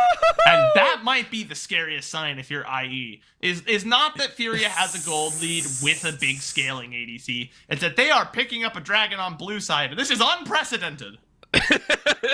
We've never seen it happen before. It's happened. The sky is falling, pigs are flying, and I don't know what else is going on, but it is a dragon over. Of course, it does mean that it was just a pickup at the end of the day. For Summit, you're trying to break back, though, and trying to get something for your team, and you are going to get the tower for your squad. For IE, you are able to mitigate a little bit, start breaking open some of that extra gold standing about, but of course, it's only one, and the fact that it went to Summit as well is a good and bad thing. That means you're able to buy up a few more items, but you're kind of hoping that maybe that goes into Snaker or Miru's pockets.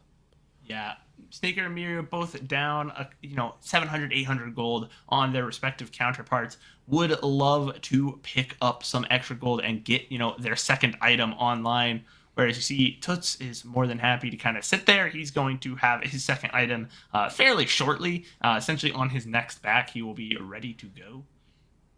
And also has the advantage that his Dark Seal is probably going to stack up. He has not died as many times as we have a dive here in the mid lane.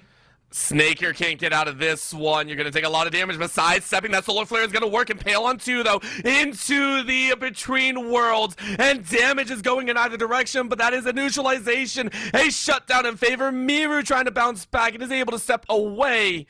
But it's still deletion of 3 for 1 as Furia find the battle.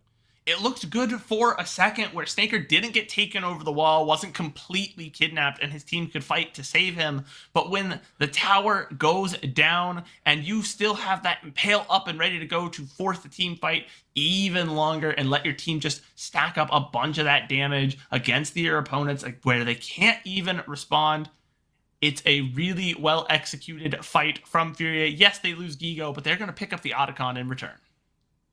And guess what? So far in the 2 games Furia have won. Don't worry, I read the script. They have taken Otacon. They've taken all of these late game objectives, and they're looking to do it yet again. It's already gone by the time IE reach. And maybe they only get JoJo in response. Quick shield to the back of the head. Ackerman waiting. No pinch against the wall, though. Miru steps into the wrong spot, though, and recognizes you don't want to be here. So that's disaster striking for Furia yet again. Summit, what are you doing on the wrong side of the map? Gigo is ready for that battle.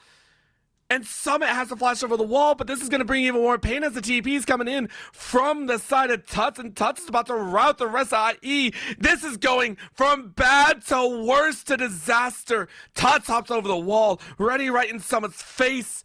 And they might bring even more pain. JoJo has that threat available, but they got Jose Dodo as well.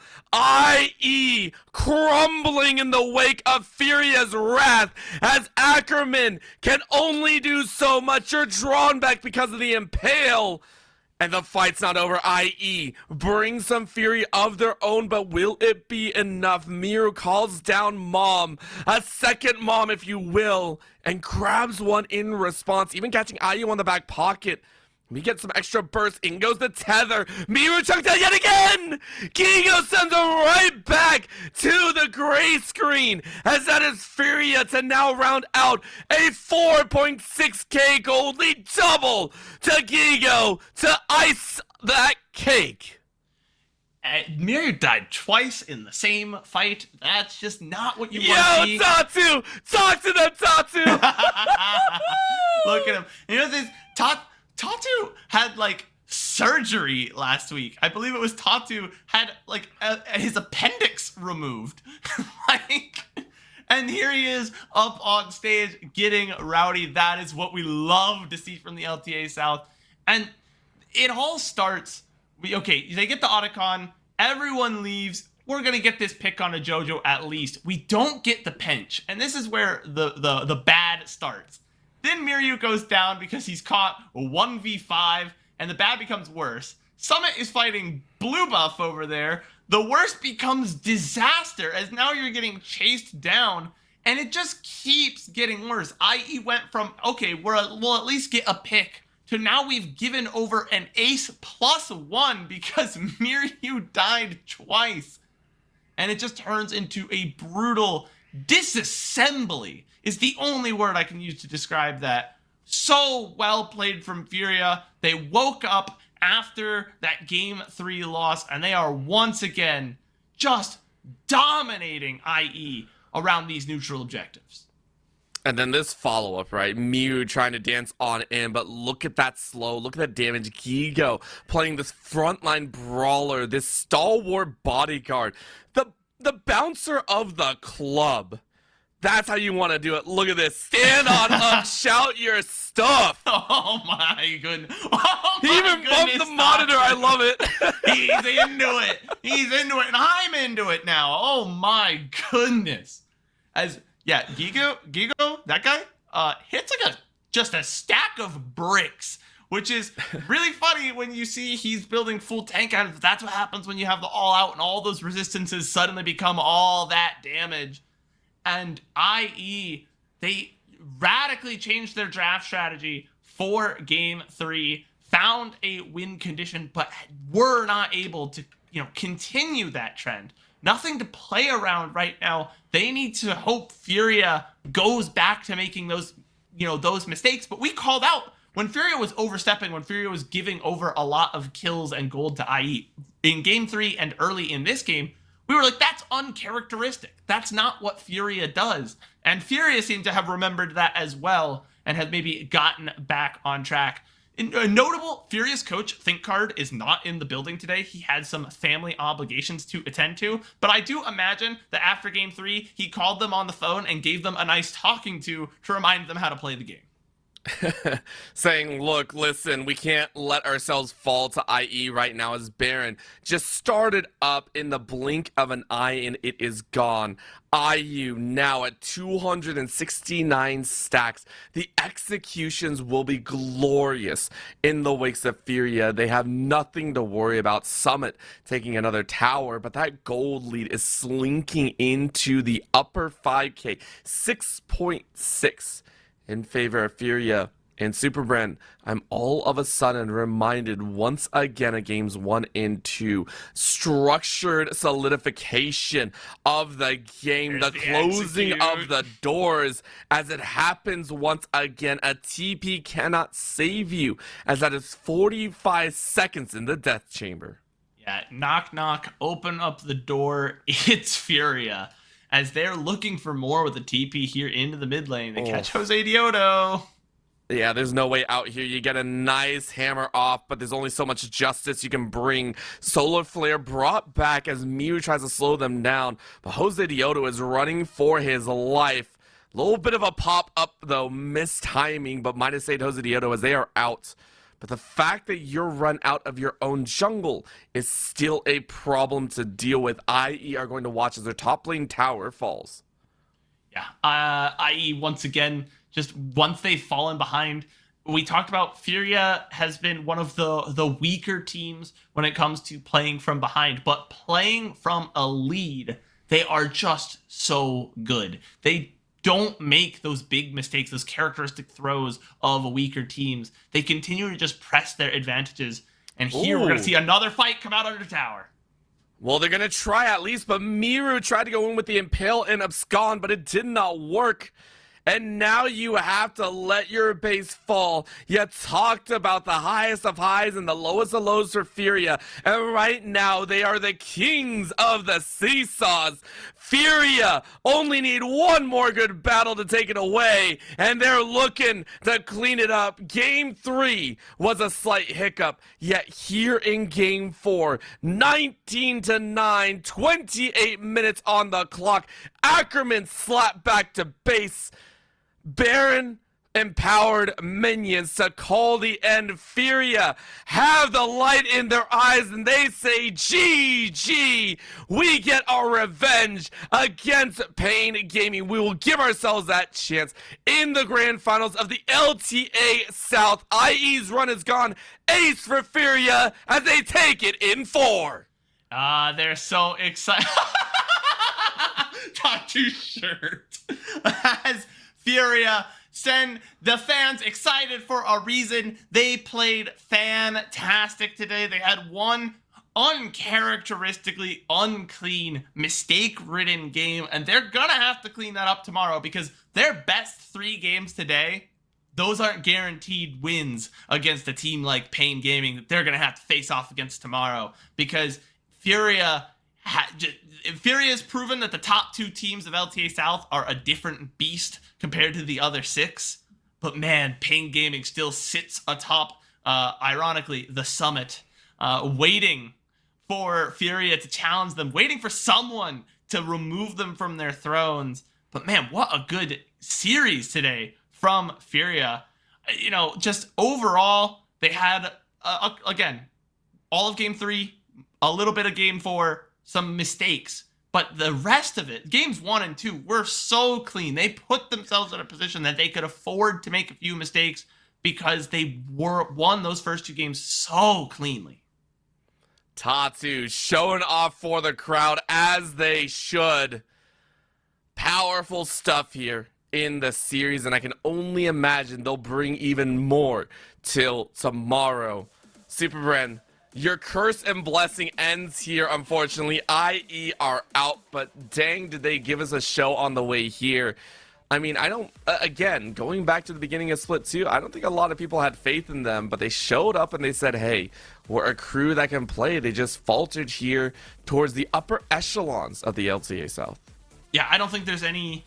It wasn't the cleanest series from IE, but I don't think there's any shame in losing to a team like Furia, especially with how rough the start of their split was, being able to run most of the gauntlet. We've still not seen a team run that lower bracket gauntlet and take the crown, and we still won't see it yet. But to play as well as they did for those series and kind of remind everyone that, hey, we did really well domestically in Split 1. We are a team that should be feared. I think they can walk out with their heads held pretty high, all things considered. Until you take a look at Tatsu's shirt, and then you're like, okay, maybe we gotta hang it in shame. And then you're mad again. Yeah, and then things just go south. Either way, congratulations to Furia, one of your grand finalists. They now have a chance at revenge against Pain Gaming, who are sitting like gods above the throne. We are done here for at least today's broadcast of the LTA South, but guess what? We will be back tomorrow, same time, same place, to crown the winner of the LTA South. You do not want to miss it, as I believe it is Trajan as well as Random Minion Castle to close out this season. Thank you so much for tuning in. My name is Orbital. With me me has been SuperBren, and we had RareAdam on the production. Thank you so much for tuning into the LTA South English side of the broadcast. Make sure to hit that like and follow and subscribe and all the good stuff that you know and love, and we'll see you all tomorrow.